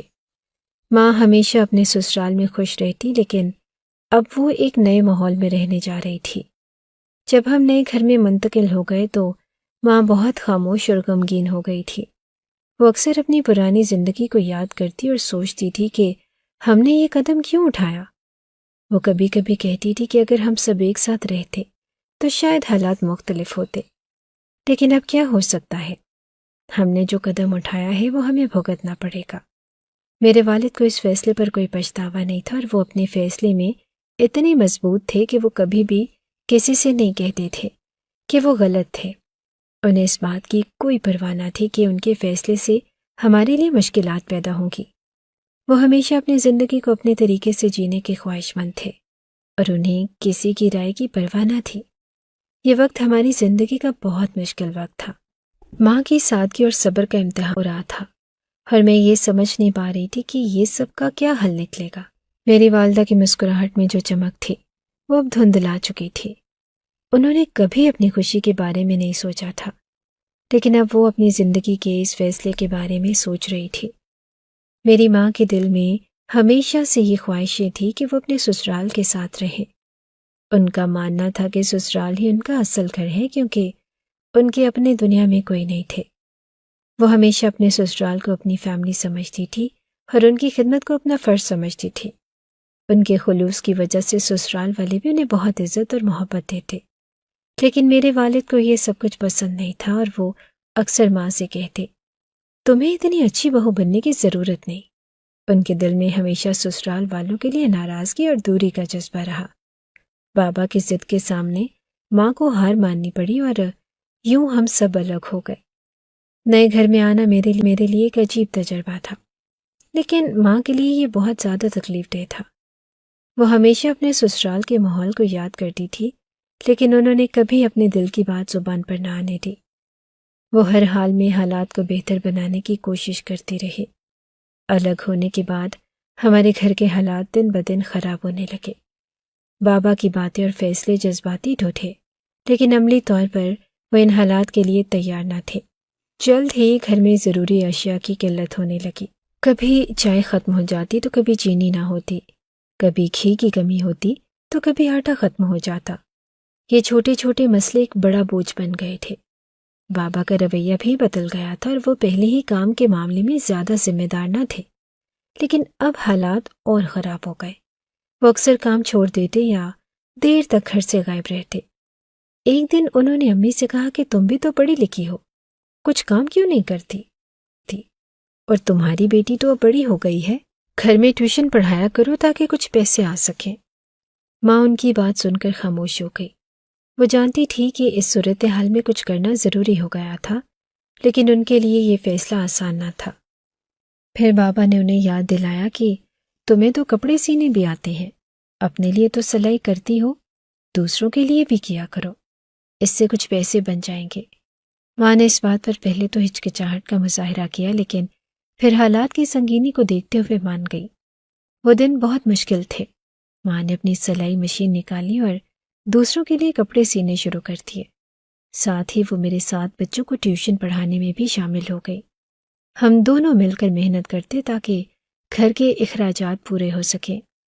میرے لیے یہ سب کچھ بہت عجیب تھا۔ میں نے کبھی سوچا بھی نہ تھا کہ ماں جو ہمیشہ سسرال کے آرام کا خیال رکھتی تھی اب خود اس قدر محنت کریں گی، لیکن حالات نے ہمیں مجبور کر دیا تھا، اور ہم دونوں نے مل کر گھر کو چلانے کی ذمہ داری سنبھالی۔ کچھ وقت کے بعد حالات بہتر تو ہو گئے، لیکن بابا کی روش بدلنے کے بجائے اور خراب ہو گئی۔ بابا کو اب یہ تسلی ہو گئی تھی کہ گھر چل رہا ہے اور انہیں کچھ کرنے کی ضرورت نہیں۔ وہ مزید آزاد ہو گئے تھے اور کام کرنے کی ذمہ داری سے مکمل طور پر کنارہ کش ہو گئے تھے۔ یہ بات ماں کے دل پر بہت بھاری گزرتی تھی، لیکن انہوں نے کبھی شکوہ نہ کیا اور وہ اپنی محنت اور صبر سے سب کچھ سہتی رہی۔ ان کی قربانیوں کا ہمیں تب احساس ہوا جب ہم خود بڑے ہو گئے تھے اور دنیا کو سمجھنے لگے۔ ایک دن کی بات ہے، بابا گھر پر نہیں تھے۔ وہ ہمیشہ کی طرح نہ جانے کہاں مصروف تھے۔ میں اور امی معمول کے مطابق گھر کے کاموں میں لگے ہوئے تھے کہ اچانک دروازے پر دستک ہوئی۔ میں نے دروازہ کھولا تو حیرت کا ایک خوشگوار جھٹکا لگا۔ دادی، دادا، چاچو اور مسکراہٹیں تھیں اور ان کے ہاتھوں میں ہمارے لیے بہت سارا سامان تھا، کھانے پینے کی چیزیں، کچھ کپڑے اور دیگر ضروری اشیاء لے کر آئے تھے۔ امی انہیں دیکھ کر پہلے تو حیران رہ گئی اور پھر ان کے چہرے پر خوشی کی لہر دوڑ گئی۔ وہ فوراً اندر آئی اور ان سب سے گلے ملے۔ ان کی آنکھوں سے خوشی کے آنسو بہنے لگے۔ امی نے کہا کہ آپ لوگوں کو دیکھ کر دل کو سکون مل گیا۔ مجھے لگا کہ آپ سب ہمیں بھول چکے ہیں، اور دادی نے ان کے آنسو پوچھتے ہوئے کہا کہ ارے بیٹا، ہم تمہیں کیسے بھول سکتے ہیں؟ تم ہماری بہو نہیں، ہماری بیٹی ہو۔ دادا بھی اپنی بیٹی جیسے بہو کو دیکھ کر خوش تھے اور کہنے لگے، ہم جانتے ہیں کہ ہمارے بیٹے نے تمہارے ساتھ اچھا سلوک نہیں کیا، لیکن ہم سب تمہارے قدردان ہیں اور تمہاری جدائی نے ہمیں بہت دکھ دیا۔ امی نے اس دن بہت دیر تک ان سے باتیں کی اور وہ بار بار ان کی باتیں سنتے ہوئے کہتی، آپ لوگوں کی محبت اور اپنائیت کبھی ختم نہیں ہو سکتی۔ آپ لوگ میرے لیے ہمیشہ فیملی کی طرح ہیں۔ اور باتوں کے دوران دادی نے آہ بھر کر کہا، ہمارا اپنا بیٹا ہی خراب نکلا تو ہم کیا کریں؟ بہو تو اتنی اچھی تھی کہ ہمارے دل کو سکون ملتا تھا، لیکن یہی تو دنیا کا اصول ہے، جہاں بہو بری ہو وہاں سسرال اچھا نکلتا ہے، اور جہاں بہو اچھی ہو وہاں سسرال والے برے ہوتے ہیں۔ لیکن یہاں تو دونوں اچھے تھے، بس بیٹے نے خود ہی برائی کا راستہ چن لیا۔ یہ سن کر امی کی آنکھوں میں پھر آنسو آ گئے اور وہ دادی کے گلے لگ گئی اور کہا کہ آپ لوگوں کے یہ الفاظ میرے لیے بہت بڑی تسلی ہیں۔ میں ہمیشہ دعا کرتی ہوں کہ اللہ ہمارے حالات بہتر کر دے۔ اس دن ان سب کے آنے سے گھر میں عجیب سی خوشی کا سما تھا۔ ایسا لگا جیسے ہمارے اداس گھر میں پھر سے زندگی لوٹ آئی ہو۔ لیکن یہ خوشی زیادہ دیر نہ رہی، کیونکہ بابا جب واپس آئے تو انہیں یہ سب پسند نہ آیا اور وہ ہم پر اور ہمارے مہمانوں پر ناراض ہوئے۔ لیکن ہم سب نے یہ دن اپنی یادوں میں محفوظ کر لیا۔ بابا ہمیشہ گھر سے باہر رہتے تھے۔ ان کا زیادہ وقت دوستوں کے ساتھ گزر جاتا اور گھر کے معاملات سے وہ جیسے ہی بے خبر ہو گئے تھے۔ ایک دن اچانک انہوں نے اعلان کیا کہ وہ باہر کے ملک جا رہے ہیں۔ امی نے یہ سن کر حیرانی اور پریشانی سے کہا، میں اکیلی یہاں کیسے رہوں گی؟ آپ نے پہلے ہی ہمیں سب سے الگ کر دیا اور اب آپ ہمیں چھوڑ کر جا رہے ہیں۔ بابا نے جواب دیا کہ میں نوکری کے لیے جا رہا ہوں، وہاں کما کر بھیجوں گا، تمہیں کوئی مشکل نہیں ہوگی۔ ہم سب جانتے تھے کہ بابا کی نیت کچھ اور تھی۔ وہ نوکری کے بہانے جا رہے تھے، لیکن اصل وجہ کچھ اور لگتی تھی۔ ان کی باتوں میں کوئی احساس نہیں تھا۔ انہوں نے جاتے ہوئے صاف کہہ دیا کہ اکیلا چھوڑ کر جا رہا ہوں، لیکن اس کا مطلب یہ نہیں کہ تم میرے ماں باپ کے گھر جاؤ، اسی گھر میں رہنا عزت سے۔ ان کا لہجہ سخت اور بے پرواہی سے تھا۔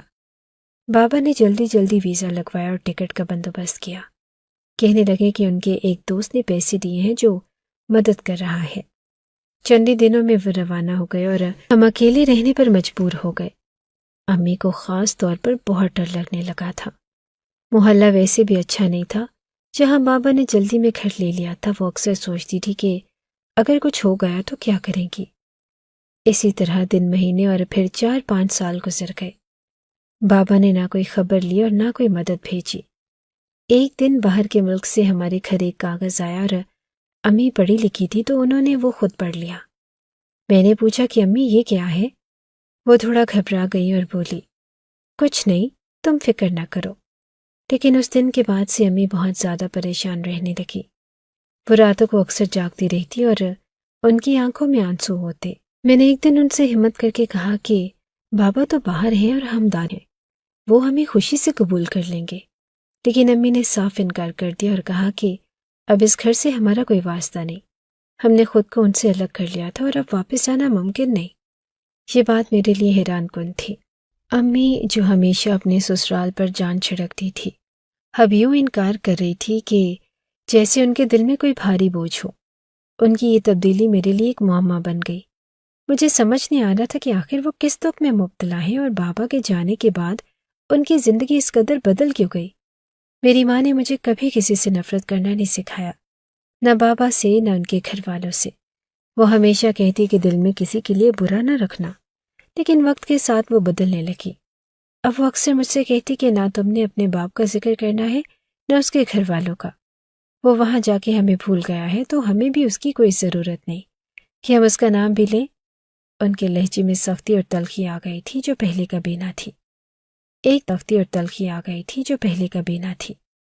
ایک دن کی بات ہے، میں باہر کچھ سامان لینے گئی تھی۔ جب واپس آئی تو دیکھا کہ گھر میں ایک اجنبی شخص بیٹھا ہوا ہے۔ میں اسے نہیں جانتی تھی۔ وہ صوفے پر بیٹھا تھا اور امی اس کے لیے چائے اور پانی لے کر آئیں۔ میں حیران ہو کر کھڑی ہو گئی کیونکہ یہ منظر میرے لیے بالکل غیر معمولی تھا۔ امی نے میری حیرانگی کو محسوس کیا اور تعارف کرواتے ہوئے کہا کہ یہ میرا کزن ہے صغیر، یہ تمہارے انکل ہیں، سلام کرو۔ میں نے جھجکتے ہوئے سلام کیا۔ وہ شخص برا تو نہیں لگ رہا تھا، لیکن میرے دل میں سوالات اٹھنے لگے کہ اچانک یہ کہاں سے آ گئے۔ بچپن سے لے کر آج تک میں نے امی کے کسی رشتہ دار کو ہمارے قریب آتے نہیں دیکھا تھا، اور اب اچانک یہ کزن۔ یہ معاملہ یہی ختم نہیں ہوا۔ صغیر انکل اب روزانہ ہمارے گھر آنے لگے۔ کبھی وہ گھر کے بلب بدل رہے ہوتے اور کبھی پانی کی ٹینکی صاف کر رہے ہوتے۔ وہ ان تمام کاموں میں لگے رہتے جو گھر میں ایک مرد کچن لے کر آتے۔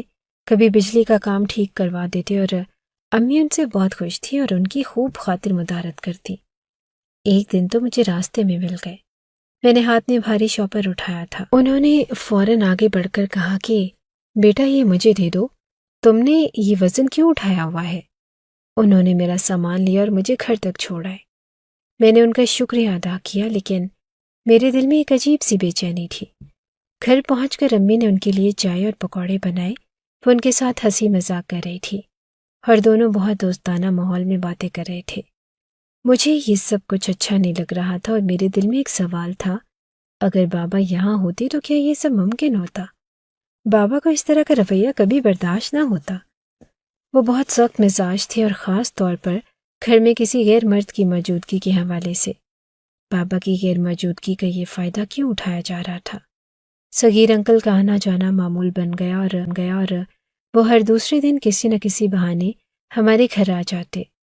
ان کا رویہ اچھا تھا، لیکن میں یہ سمجھ نہیں پا رہی تھی کہ امی کو ان سے یہ قریبی تعلق کیوں رکھنا پڑ رہا ہے۔ ان کا آنا اور گھر کے کاموں میں ہاتھ بٹانا، امی کا ان کے ساتھ ہنسی مذاق کرنا، یہ سب کچھ غیر معمولی لگ رہا تھا۔ ایک دن میں نے امی سے بات کرنے کی کوشش کی۔ میں نے کہا کہ امی یہ صغیر انکل کون ہے؟ پہلے تو میں نے ان کا نام بھی نہیں سنا تھا اور اب وہ روزانہ ہمارے گھر آتے ہیں۔ امی نے میری بات کو نظر انداز کرتے ہوئے کہا، اور وہ میرے کزن ہیں، وہ صرف مدد کے لیے آتے ہیں اور ان کے آنے میں کوئی حرج نہیں ہے۔ تمہیں تو خوش ہونا چاہیے کہ کوئی ہماری مدد کر رہا ہے۔ میں خاموش ہو گئی، لیکن میرے دل میں شک کا ایک بیج بو دیا گیا۔ میں نے صغیر انکل کو غور سے دیکھنا شروع کر دیا۔ وہ برے آدمی تو نہیں لگتے تھے، لیکن ان کی موجودگی مجھے کھٹکتی تھی۔ ان کا رویہ دوستانہ تھا، لیکن ٹھیک ہے، ایک شخص جو کبھی ہماری زندگی کا حصہ نہیں رہا، اب اچانک کیوں ہماری زندگی میں اس قدر اہم ہو گیا تھا۔ وقت گزرتا گیا اور صغیر انکل کی آمد و رفت مزید بڑھ گئی۔ وہ کبھی کبھار ہماری چیزوں کو ٹھیک کرتے، کبھی امی سے باتیں کرتے اور کبھی میری مدد کرتے، لیکن میرے دل میں ایک خوف تھا۔ میں یہ سوچتی رہی کہ اگر بابا کو اس بات کا علم ہو گیا تو کیا ہوگا۔ بابا کی غیر موجودگی میں یہ سب کچھ ٹھیک نہیں لگ رہا تھا۔ ایک دن میں نے امی سے سیدھا سوال کیا، امی کیا یہ سب ٹھیک ہے؟ بابا اگر واپس آ گئے تو وہ اس سب کو برداشت نہیں کریں گے۔ امی نے میری طرف دیکھا اور کہا کہ تمہیں فکر کرنے کی ضرورت نہیں، صغیر تمہارے لیے بھی بہت اچھا سوچتے ہیں، وہ ہمارے لیے مدد کا ذریعہ ہیں۔ لیکن میں جانتی تھی کہ یہ معاملہ اتنا سادہ نہیں تھا۔ صغیر انکل کا آنا، ان کا رویہ اور امی کی ان کے ساتھ قریبی بات چیت، یہ سب کچھ میرے دل کو بے چین کر رہا تھا۔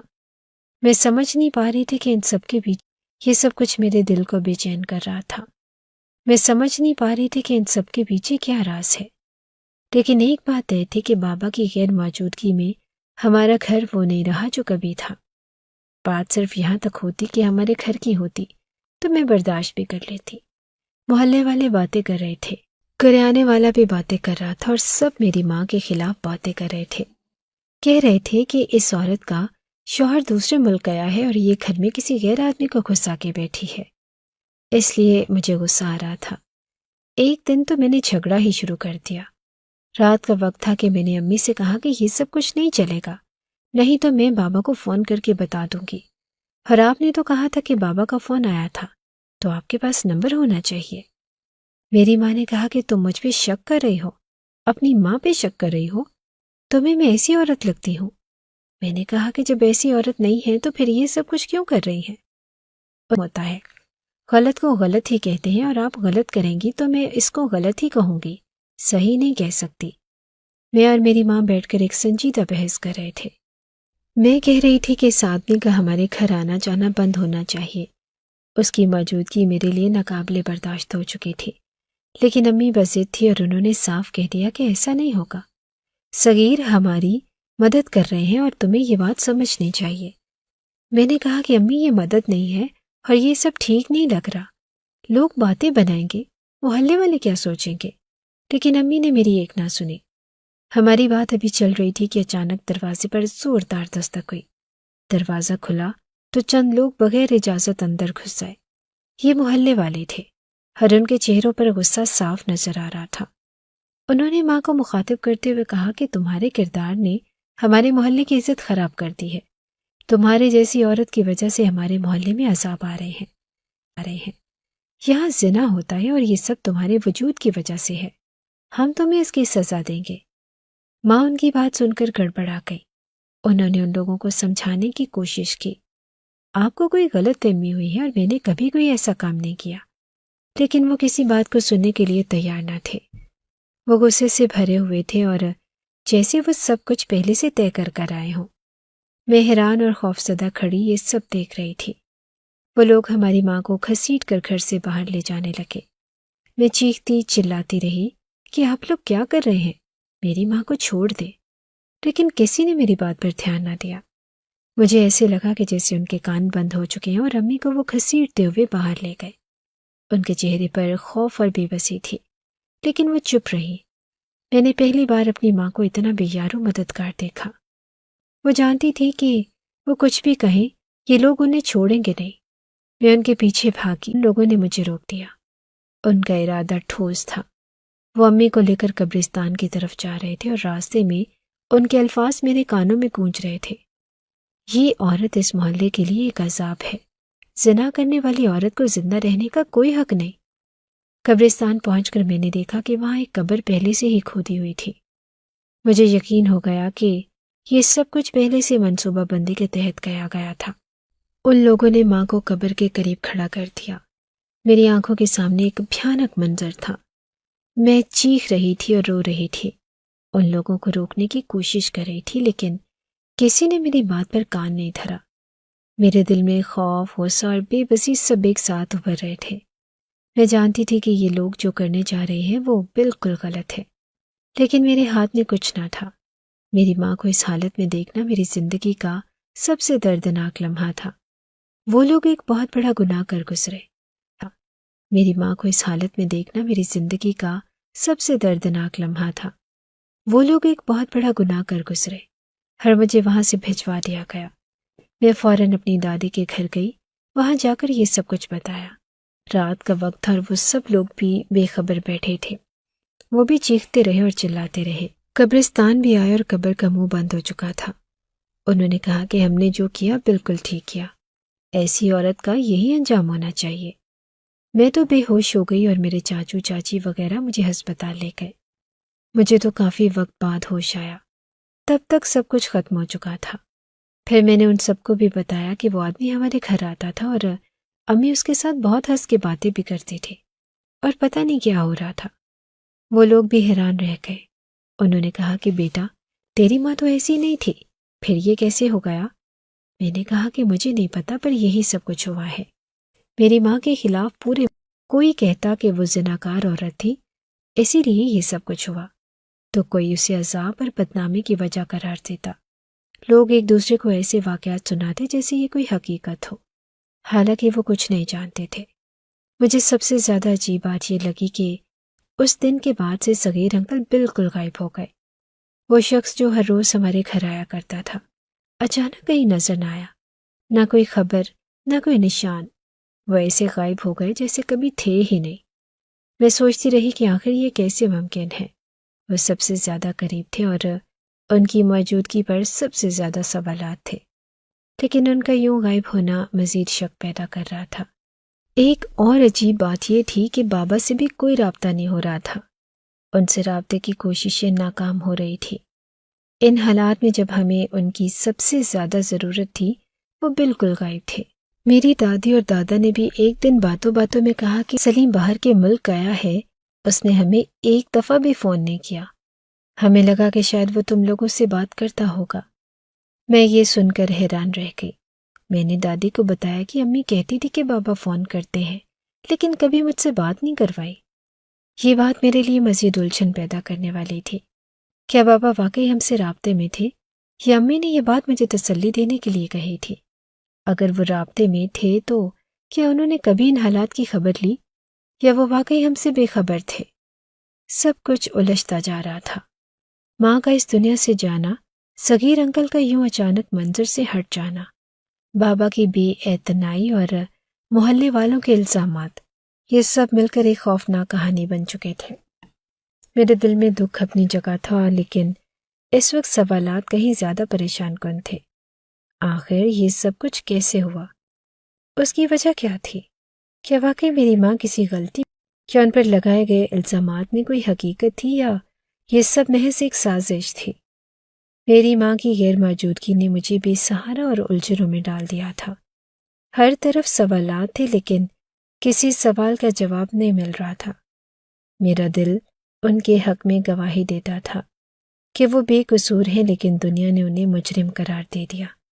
اور ان حالات نے مجھے یہ سمجھ نہیں آ رہا تھا کہ آگے کیا کرنا چاہیے، کس پر بھروسہ کرنا چاہیے اور اس کہانی کا انجام کیا ہوگا۔ بابا سے تو بالکل ہی رابطہ نہیں ہو رہا تھا، نہ میں نے اپنی ماں کا فون چیک کیا اور شاید اس میں بابا کا نمبر ہو، لیکن اس میں بابا کا نمبر تھا ہی نہیں۔ پھر یہ کیسے کہہ سکتی تھی کہ ان کی کال آئی تھی، کیونکہ کسی انجانے نمبر سے بھی کال نہیں آئی تھی جو باہر کا نمبر ہو۔ بابا نے کہا تھا کہ وہ دبئی گئے ہیں اور دبئی کا تو کوئی بھی نمبر نہ تھا۔ نہ صرف اتنا کہ بابا کا نمبر نہیں تھا، بلکہ صغیر انکل کے میسج تھے، آج میں آؤں گا، تمہارے ہاتھ کی بریانی کھانے کا دل کر رہا ہے، تم بہت اچھی ہو اور بہت خوبصورت ہو، تم بہت پیاری ہو۔ میرا سوال یہ ہے کہ اگر وہ بھائی تھے تو بھائیوں جیسی تعریف تو نہیں لگ رہی تھی، باتیں کچھ عجیب سی تھی۔ کیا میری ماں کے ساتھ ٹھیک ہوا تھا؟ ابھی یہی سب کچھ چل رہا تھا کہ ایک عجیب سی خبر سننے کو ملی کہ سلمہ بی بی، جو کہ میری ماں تھی، ان کی قبر سے اذان کی آوازیں سنائی دے رہی تھی۔ یہ ایک عجیب سی خبر تھی جس کے بارے میں ہمیں اندازہ بھی نہ تھا، اور ہم نے سوچا بھی نہ تھا کہ ایسی خبر کبھی سننے کو ملے گی۔ یہ افواہ اڑ رہی تھی کہ میری ماں کی قبر سے اذان کی آوازیں آ رہی ہیں۔ میں حیران اور پریشان تھی۔ پہلے تو مجھے لگا کہ یہ سب جھوٹ ہے، لوگ تو کہانیاں گھڑنے میں ماہر ہیں اور ایسے مواقع پر تو ہر کسی کو کچھ نہ کچھ بڑھا چڑھا کر کہنا ہوتا ہے، لیکن جب بار بار مختلف لوگوں سے اس کے بارے میں سننے کو ملا تو مجھے بھی تجسس ہوا۔ قبرستان کے گورگن نے بھی تصدیق کی کہ معاملہ کچھ عجیب ہے۔ اس کا کہنا تھا کہ وہ خود بھی اذان کی آواز سن چکا ہے۔ اس نے بتایا کہ یہ آوازیں کسی خاص وقت پر آتی ہیں، جیسے فجر کے وقت یا کبھی کبھی مغرب کے وقت۔ گورگن کی بات نے میرے دل میں ہلچل پیدا کر دی۔ یہ وہ شخص تھا جو قبرستان میں دن رات موجود ہوتا تھا، اور ایسی بات کو جھوٹا کہنا اس کے لیے آسان تھا، لیکن اس نے مانا کہ یہ واقعہ حقیقت ہے۔ لوگوں نے تو یہاں تک کہنا شروع کر دیا کہ میری ماں بہت نیک اور پاکیزہ عورت تھی، اور شاید ان کے ساتھ دنیا میں برائی ہوئی۔ ان کے ساتھ جو کچھ ہوا وہ ان کی بے گناہی کا ثبوت ہے۔ ایک دن کچھ لوگ خاص وقت پر قبرستان گئے جب اذان کی آواز سننے کی بات ہو رہی تھی، لیکن اس وقت آواز نہیں آئی۔ اس پر لوگوں نے کہا کہ شاید یہ اللہ کا راز ہے جو کسی وقت ظاہر ہوتا ہے اور کسی وقت چھپ جاتا ہے۔ پھر کچھ دن کے بعد دوبارہ آواز سننے کی شہادتیں موصول ہونے لگی۔ گاؤں کے مختلف افراد نے کہا کہ انہوں نے یہ آواز خود سنی ہے۔ کسی نے کہا کہ یہ واضح اور صاف اذان کی آواز ہوتی ہے، تو کسی نے کہا کہ یہ آواز دور سے آتی ہوئی محسوس ہوتی ہے، لیکن یہ ہر بار میری ماں کی قبر کے قریب سے ہی آتی ہے۔ میں ایک بیٹی ہونے کے باوجود اپنی ماں کے کردار پر شک کر بیٹھی تھی۔ ان کے ساتھ جو کچھ ہوا اس کے بعد میں بھی انہیں قصوروار ماننے لگی۔ یہ خیال میرے دل میں تھا کہ شاید وہی کسی غلطی کی مرتکب ہوئی تھی اور اسی وجہ سے یہ سب کچھ ہوا۔ لیکن اب جب ان کی قبر سے اذان کی آوازیں سننے کی بات سامنے آ رہی تھی، میرے دل میں ایک عجیب سا اطمینان پیدا ہوا۔ یہ بات سمجھ سے باہر تھی کہ اگر وہ کسی گناہ کی مرتکب ہوئی تھی تو ان کی قبر سے اذان کی آواز کیوں آ رہی تھی؟ لوگ کہنے لگے کہ شاید کئی سوال تھے اور ہر سوال کا جواب صغیر انکل دے سکتے تھے، لیکن صغیر انکل تو ایسے غائب ہو گئے جیسے زمین نے انہیں نگل لیا ہو یا آسمان نے اٹھا لیا ہو۔ ان کی غیر موجودگی مزید شک پیدا کر رہی تھی۔ وہ شخص جو ہر وقت ہمارے گھر کے کاموں میں لگا رہتا اب کہیں نظر نہیں آ رہا تھا۔ میں نے کئی بار ان کے بارے میں پوچھا لیکن کوئی کچھ نہیں جانتا تھا۔ جب میں نے دادی اور دادا سے یہ بات کی کہ لوگ ماں کی قبر سے آنے والی اذان کی آوازوں کے بارے میں بات کر رہے ہیں تو وہ بھی حیران تھے، اور انہوں نے کہا کہ ہماری بہو نے تو ساری زندگی خدمت کی، اس نے نہ صرف ہمارے گھر کو سنبھالا بلکہ تیرے غصے والے باپ کو بھی برداشت کیا۔ ایسی عورت آخر میں کوئی گناہ کیسے کر سکتی ہے؟ دادی کی باتوں نے میرے دل کو تھوڑا سکون دیا، لیکن میرے ذہن میں سوالات کا ایک طوفان تھا۔ میری ماں نے زندگی بھر مشکلیں جھیلی، انہوں نے میرے باپ کے غصے اور لاپرواہی کو برداشت، محلے والوں کے طعنے سنے اور یہاں تک کہ آخری وقت بھی انہیں ناحق الزامات کے ساتھ مار دیا گیا۔ کیا یہ ممکن تھا کہ ان سب کے باوجود وہ کوئی غلطی کر گئی ہوں، یا شاید یہ دنیا کی زیادتیوں کا بدلہ تھا جو اللہ نے ان کی عزت بچانے کے لیے کیا؟ میں ہر روز اپنی ماں کی یاد میں ڈوبتی رہتی، ان کی ہنسی، ان کی باتیں، ان کا میری زندگی میں ہونا سب کچھ اب ایک خواب کی طرح لگتا۔ دادی کے گھر رہتے ہوئے میں نے کئی بار ان سے یہ سوال کیا کہ کیا انہوں نے کبھی ماں کو کسی غلط کام میں ملوث دیکھا تھا؟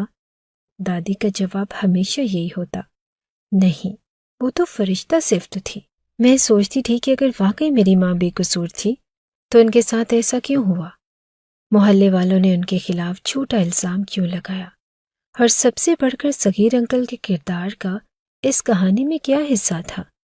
ان کی اچانک غیر موجودگی اور ماں کے ساتھ جو کچھ ہوا، ان دونوں باتوں کا تعلق صغیر انکل کے کردار کا اس کہانی میں کیا حصہ تھا؟ ان کی اچانک غیر موجودگی اور ماں کے ساتھ جو کچھ ہوا، ان دونوں باتوں کا تعلق ضرور تھا، لیکن میں اس تعلق کو سمجھنے میں ناکام تھی۔ قبر سے اذان کی آوازوں نے میرے دل میں ماں کی معصومیت کی گواہی دی، لیکن یہ دنیا اب بھی ان پر شک کر رہی تھی۔ ہر وقت یہی سوالات میرے ذہن میں گھومتے رہتے تھے۔ شاید اللہ ہی ان سوالات کا جواب دے سکتا تھا، کیونکہ دنیا کے پاس تو بس الزام اور شکایتیں تھی، اور اس واقعے کے بعد محلے میں ایک نئی ہلچل مچ گئی۔ اذان کی آوازوں نے لوگوں کے دلوں میں عجیب سی بے چینی پیدا کر دی۔ کئی لوگ اب کھلے عام یہ بات ماننے لگے کہ شاید ہم نے ایک نیک عورت کے ساتھ برائی کی ہے، لیکن پھر بھی کچھ لوگوں کا شک اور ضد قائم رہی۔ محلے کے بڑے بوڑھوں اور کمیٹی کے اراکین نے آخرکار یہ فیصلہ کیا کہ قبر کشائی کی جائے۔ قبر کشائی کا فیصلہ کوئی معمولی بات نہیں تھی۔ اس کے لیے میرے والد کو اجازت دینی ضروری تھی، لیکن وہ تو غائب تھے، نہ ان کا کوئی فون آیا نہ کوئی پیغام۔ جب ان سے رابطہ ممکن نہ ہوا تو محلے کے انچارج نے مجھ سے بات کی۔ انہوں نے کہا کہ عالیہ بیٹی، یہ فیصلہ آسان نہیں ہے، لیکن ہم حقائق جاننا چاہتے ہیں۔ اگر تم اجازت دو تو ہم یہ قدم اٹھائیں گے۔ میں کشمکش میں تھی، اور ماں کی عزت اور ان کے کردار پر لگے دھبے نے مجھے بے حد تکلیف دی تھی، لیکن میں سوچ رہی تھی کہ کیا قبر کشائی واقعی ضروری ہے؟ کیا اس سے ماں کی بے گناہی ثابت ہو سکے گی، یا یہ معاملہ مزید الجھ جائے گا؟ آخر کار بہت سوچ بچار کے بعد میں نے اجازت دے دی۔ محلے والوں نے ایک دن طے کیا اور قبر کشائی کی تیاریاں شروع کر دی گئی۔ رات کا وقت اس کام کے لیے مناسب سمجھا گیا تاکہ زیادہ ہجوم جمع نہ ہو اور سکون سے یہ عمل مکمل کیا جا سکے۔ جب مقررہ رات آئی تو محلے کے تقریباً تمام لوگ قبرستان میں جمع ہو چکے تھے۔ میرے ساتھ ہر طرف خاموشی تھی، لیکن اس خاموشی میں ایک عجیب سا دباؤ محسوس ہو رہا تھا۔ سب کے دلوں میں یہی سوال تھا، آخر قبر کشائی کے بعد کیا سامنے آئے گا؟ محلے کا انچارج جو ایک سمجھدار اور انصاف پسند آدمی تھا آگے بڑھا اور اس نے لوگوں سے کہا کہ یہ کام ہم کسی کی بے عزتی کے لیے نہیں کر رہے، ہمارا مقصد صرف سچائی کو سامنے لانا ہے۔ لیکن یاد رکھو کہ اگر یہ ثابت ہوا کہ ہم نے ایک بے قصور عورت پر ظلم کیا ہے تو اس کے ذمہ داروں کو جواب دہ ہونا پڑے گا، اور میں کسی کو معاف نہیں کروں گا۔ اس کی بات نے سب کو جھنجھوڑ کر رکھ دیا۔ میں نے دیکھا کہ کچھ لوگ نظریں جھکا کر کھڑے تھے، جیسے انہیں اپنی غلطی کا احساس ہو رہا ہو، لیکن پھر بھی کچھ چہرے ایسے تھے جن پر ضد اور سختی صاف نظر آ رہی تھی۔ قبر کشائی کا عمل شروع ہوا۔ گورگن نے اپنی جگہ سنبھال لی اور آہستہ آہستہ قبر کو کھودنے لگا۔ ہر بیلچے کی آواز خاموش رات میں گونج رہی تھی اور ہر آواز کے ساتھ میرا دل ڈوب رہا تھا۔ میں سوچ رہی تھی کہ اگر ماں بے گناہ ثابت ہوئی تو ان ظالموں کا کیا ہوگا؟ کیا ان سب کو اپنی ذاتی کا احساس ہوگا؟ جیسے جیسے قبر کھودی جا رہی تھی لوگوں کے چہروں پر خوف اور تجسس بڑھتا جا رہا تھا۔ کسی کی ہمت نہیں ہو رہی تھی کہ ایک دوسرے سے نظریں ملائیں۔ کچھ لوگ دعائیں پڑھ رہے تھے اور کچھ نے اپنی آنکھیں بند کر لی تھی۔ میرے دادا دادی بھی وہیں موجود تھے اور ان کے چہرے پر دکھ اور افسوس واضح تھا۔ دادی نے میرے کندھے پر ہاتھ رکھا اور کہا کہ بیٹی، تمہاری ماں بہت نیک عورت تھی، جو کچھ ہوا اس کا ہمیں بہت افسوس ہے، لیکن ہمیں امید ہے کہ آج سچ سامنے آئے گا۔ میرے ذہن میں ہزاروں سوالات گردش کر رہے تھے۔ اگر ماں واقعی بے قصور تھی تو ان کے ساتھ یہ ظلم کیوں ہوا؟ اور اگر وہ بے گناہ ثابت ہوئی تو کیا لوگوں کو سزا ملے گی جنہوں نے ان پہ الزام لگایا؟ میں جانتی تھی کہ ان سوالوں کے جواب آسانی سے نہیں ملنے والے۔ جب قبر کھلنے کے قریب پہنچی تو انچارج نے سب کو خاموش رہنے کی تاکید کی۔ اس نے کہا کہ یہ لمحہ بہت حساس ہے۔ اگر ہم نے واقعی ایک بے گناہ عورت کے ساتھ ظلم کیا ہے تو ہمیں اللہ کے سامنے جواب دہ ہونا پڑے گا۔ میرے دل کی دھڑکنیں تیز ہو رہی تھی۔ میں سوچ رہی تھی کہ جو کچھ بھی قبر سے نکلے وہ ہماری ماں کی سچائی کا فیصلہ کرے گا، لیکن اس کے ساتھ ہی میرے دل میں یہ خوف بھی تھا کہ کہیں کوئی ایسی بات سامنے نہ آ جائے جو ہماری زندگیوں کو مزید الجھا دے۔ جیسے ہی قبر کا آخری حصہ کھودا گیا، سب لوگ سانس روکے کھڑے تھے۔ کچھ لوگ دعائیں کر رہے تھے اور کچھ کے چہروں پر خوف تھا، اور کچھ تجسس کے مارے آگے جھک کر دیکھنے کی کوشش کر رہے تھے۔ قبر کشائی مکمل ہونے والی تھی اور جو کچھ بھی سامنے آنا تھا وہ ہماری زندگیوں کو بدلنے والا تھا۔ جب قبر کشائی مکمل ہوئی اور گورگن نے آخری مٹی ہٹائی تو اندر کا منظر دیکھ کر ہر شخص حیران رہ گیا۔ قبر خالی تھی اور وہاں کوئی میت نہ تھی، نہ کفن، نہ کچھ اور۔ سب لوگ ایک دوسرے کو دیکھنے لگے، جیسے سمجھنے کی کوشش کر رہے ہوں کہ یہ کیا ہوا، اور محلے کے انچارج نے بلند آواز میں کہا کہ یہ کیسے ممکن ہے؟ یہاں تو میت ہونی چاہیے تھی۔ مجھے سمجھ نہیں آ رہا تھا کہ کیا کہوں۔ میری آنکھوں کے سامنے وہ لمحہ گزرنے لگا جب ماں کو زبردستی یہاں لایا گیا تھا اور ان کے ساتھ ہونے والا ظلم، لیکن اب قبر خالی تھی۔ کیا ماں کا جنازہ واقعی یہاں دفن کیا گیا تھا یا ہم سب کو دھوکہ دیا گیا تھا؟ لوگ حیرت اور پریشانی میں سوال کرنے لگے اور کچھ کہہ رہے تھے شاید کوئی غلطی ہوئی ہے۔ کچھ کا کہنا تھا کہ یہ قدرت کا معجزہ ہے، اور کچھ چپ چاپ کھڑے تھے جیسے ان کے پاس الفاظ۔ میرے سامنے کچھ ایسا ہوا جس نے میرے قدموں تلے سے زمین کھینچ لی۔ سامنے قبرستان کی روش پر میری ماں کھڑی تھی، ہاں وہی ماں جنہیں ہم نے اس قبر میں دفن کیا سمجھا تھا۔ وہ میرے سامنے زندہ کھڑی تھی، وہی نرم چہرہ، وہی محبت بھری نظریں اور آنکھوں میں آنسو۔ ایک پل کے لیے مجھے لگا کہ یہ میرا وہم ہے یا شاید میں کوئی خواب دیکھ رہی ہوں۔ میرا دل زور زور سے دھڑکنے لگا اور خوف کی ایک لہر میرے جسم میں دوڑ گئی۔ ماں نے اپنے دونوں ہاتھ آگے بڑھائے اور مجھے اپنی طرف بلایا۔ ان کی آواز محبت بھری تھی، لیکن میرے قدم جیسے زمین میں گڑ گئے۔ میں ان کی طرف نہیں گئی۔ میں ڈر رہی تھی کیونکہ میں نے یہ سوچ لیا تھا کہ وہ اس دنیا میں نہیں ہے، لیکن جب میں نے ان کی آنکھوں میں آنسو دیکھے اور ان کی محبت بھری آواز سنی تو مجھے احساس ہوا کہ وہ واقعی زندہ ہیں۔ میں دوڑ کر ان کے گلے لگ گئی۔ میری آنکھوں سے آنسو نکلے اور میں بار بار امی آپ زندہ ہیں، آپ واقعی زندہ ہیں۔ ماں نے مجھے سینے سے لگا لیا اور کہا کہ ہاں بیٹا، میں زندہ ہوں، اللہ نے مجھے بچا لیا۔ سب لوگ حیرت سے منظر دیکھ رہے تھے۔ قبرستان میں مکمل خاموشی چھا گئی۔ کوئی یقین نہیں کر پا رہا تھا کہ یہ سب کیسے ممکن ہوا۔ تبھی میں نے صغیر انکل کو ماں کے ساتھ کھڑا دیکھا۔ وہ بھی وہیں موجود تھے اور ان کے چہرے پر ایک عجیب سا سکون تھا۔ محلے کے انچارج نے آگے بڑھ کر کہا کہ یہ سب کیا ہے؟ تم لوگ زندہ کیسے ہو؟ ہم نے تو تمہیں دفن کیا تھا۔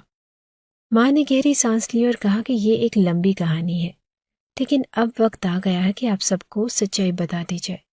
سب لوگ حیرت سے خاموش کھڑے تھے اور ماں نے بتایا کہ اس دن جب مجھے زنا کے جھوٹے الزام میں یہاں دفنایا جا رہا تھا، ماں نے کہا کہ اذان کی آوازیں آنا صرف میرے کردار کو ثابت کرنے کی کوشش تھی، کیونکہ میں زندہ تھی اور مجھے واپس اسی محلے میں آنا تھا۔ لیکن میں اپنے آپ کو بے قصور ثابت کرنے کے بعد ہی آ سکتی تھی، اس لیے یہ سب کچھ ہمارا بنایا ہوا منصوبہ تھا۔ لیکن یہ سب کیوں ہوا اور آپ نے ہم سے رابطہ کیوں نہیں کیا؟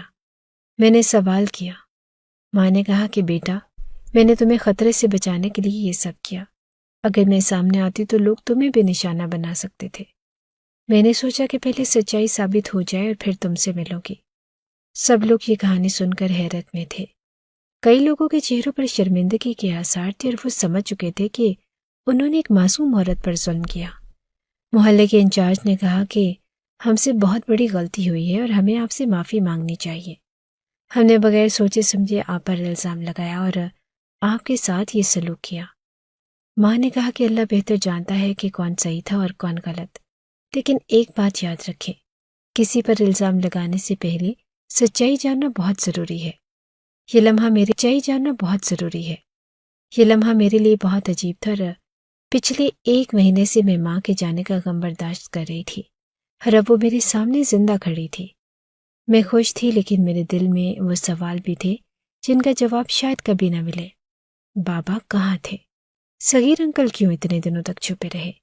اور محلے کے ان لوگوں کو ان کے ظلم کی کیا سزا ملے گی؟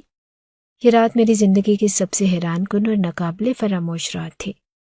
ماں کے زندہ ہونے کی خوشی اپنے ساتھ کئی سوالات اور احساسات لے کر آئی تھی جن کا جواب وقت ہی دے سکتا تھا۔ بات ایسی تھی کہ وہ لوگ میری ماں کو وہاں چھوڑ کر چلے گئے، لیکن اس کے بعد ایک آدمی نے یہ سوچ کر کہ یہ عورت کی قبر ہے، اس قبر کو کھود دیا۔ اس آدمی کی نیت بری تھی، لیکن اس کی بری نیت کی وجہ سے میری ماں کی جان بچ گئی اور وہ آدمی بھی ڈر کے مارے وہاں سے بھاگ گیا، اور اس کا تو پتہ نہیں چلا کہ کہاں گیا۔ لیکن میری ماں سیدھا صغیر انکل کے پاس چلی گئی۔ ماں نے بتایا کہ تمہارے باپ نے مجھے باہر کے ملک جانے کے 1 سال بعد ہی طلاق بھیج دی تھی۔ اس نے وہاں پر کسی انگریز عورت سے شادی کر لی۔ اس کے بعد 3-4 سال میں نے اسی طرح گزارے۔ پھر صغیر سے بات چیت ہوئی اور اس نے کہا کہ وہ مجھ سے شادی کرنا چاہتا ہے، کیونکہ اس کی بھی ایک بیٹی ہے جو اکیلی نہیں رہ سکتی، جس کو ماں کی ضرورت ہے۔ میں نے اس کی بات سے انکار کیا کہ میں ایسا نہیں کر سکتی، لیکن پھر بات مان لی اور اسی لیے وہ گھر آ رہا تھا اور تمہارا دل جیتنے کی کوشش کر رہا تھا۔ میں نے اسے کہا کہ تم میری بیٹی کے ساتھ تعلقات اچھے بناؤ، کیونکہ میں اپنی بیٹی کی اجازت کے بغیر تم سے نکاح نہیں کر سکتی۔ اس لیے وہ گھر آتا اور تمہاری مدد کرتا تھا تاکہ تمہارے باپ کی جگہ لے سکے۔ لیکن اب ہم دونوں نے نکاح کر لیا ہے اور اب یہ میرا شوہر ہے اور تمہاری ایک بہن بھی ہے۔ میں نے اپنی ماں سے کہا کہ میں اپنی بہن سے بھی ملنا چاہتی ہوں اور میں انہیں کو اپنا باپ سمجھوں گی، کیونکہ میرے باپ نے بہت برا کیا اور میں اس بات پہ خوش ہوں کہ آپ مجھے واپس مل گئی۔ بس مجھے اور کچھ نہیں چاہیے۔ میں بہت خوش تھی اور ہم لوگ صغیر انکل کے گھر چلے گئے۔ اب وہ انکل نہیں بلکہ میرے لیے میرے پاپا تھے اور میں ان کو پاپا ہی کہہ رہی تھی۔ ان کی بیٹی بھی میری عمر کی تھی اور ان کی بیٹی کے روپ میں مجھے نہ صرف ایک بہن بلکہ بہت اچھی دوست بھی مل گئی، اور میں نے بہت عرصے بعد اپنی ماں کو دل سے خوش دیکھا تھا۔ میرے لیے یہی کافی تھا۔ مجھے آج بھی وہ منظر یاد ہے کہ جب میری ماں کو پکڑ کر لے گئے اور پھر مجھے یہ کہا کہ وہ اس دنیا سے چلی گئی۔ اتنی بڑی تکلیف کے بعد مجھے اتنی بڑی راحت ملی تھی۔ میرے لیے تو یہی سب کچھ بہت تھا۔ مجھے اور زندگی سے کچھ بھی نہیں چاہیے تھا، اور جن لوگوں نے میری ماں کے ساتھ یہ سب کچھ کیا تھا، محلے کے انچارج نے ان سب کے خلاف پولیس رپورٹ کروائی اور میری ماں نے کہا کہ وہ بھی اپنا کیس واپس نہیں لے گی۔ پولیس زیادہ سے زیادہ اقدام کا ہی پرچہ کر سکتی تھی،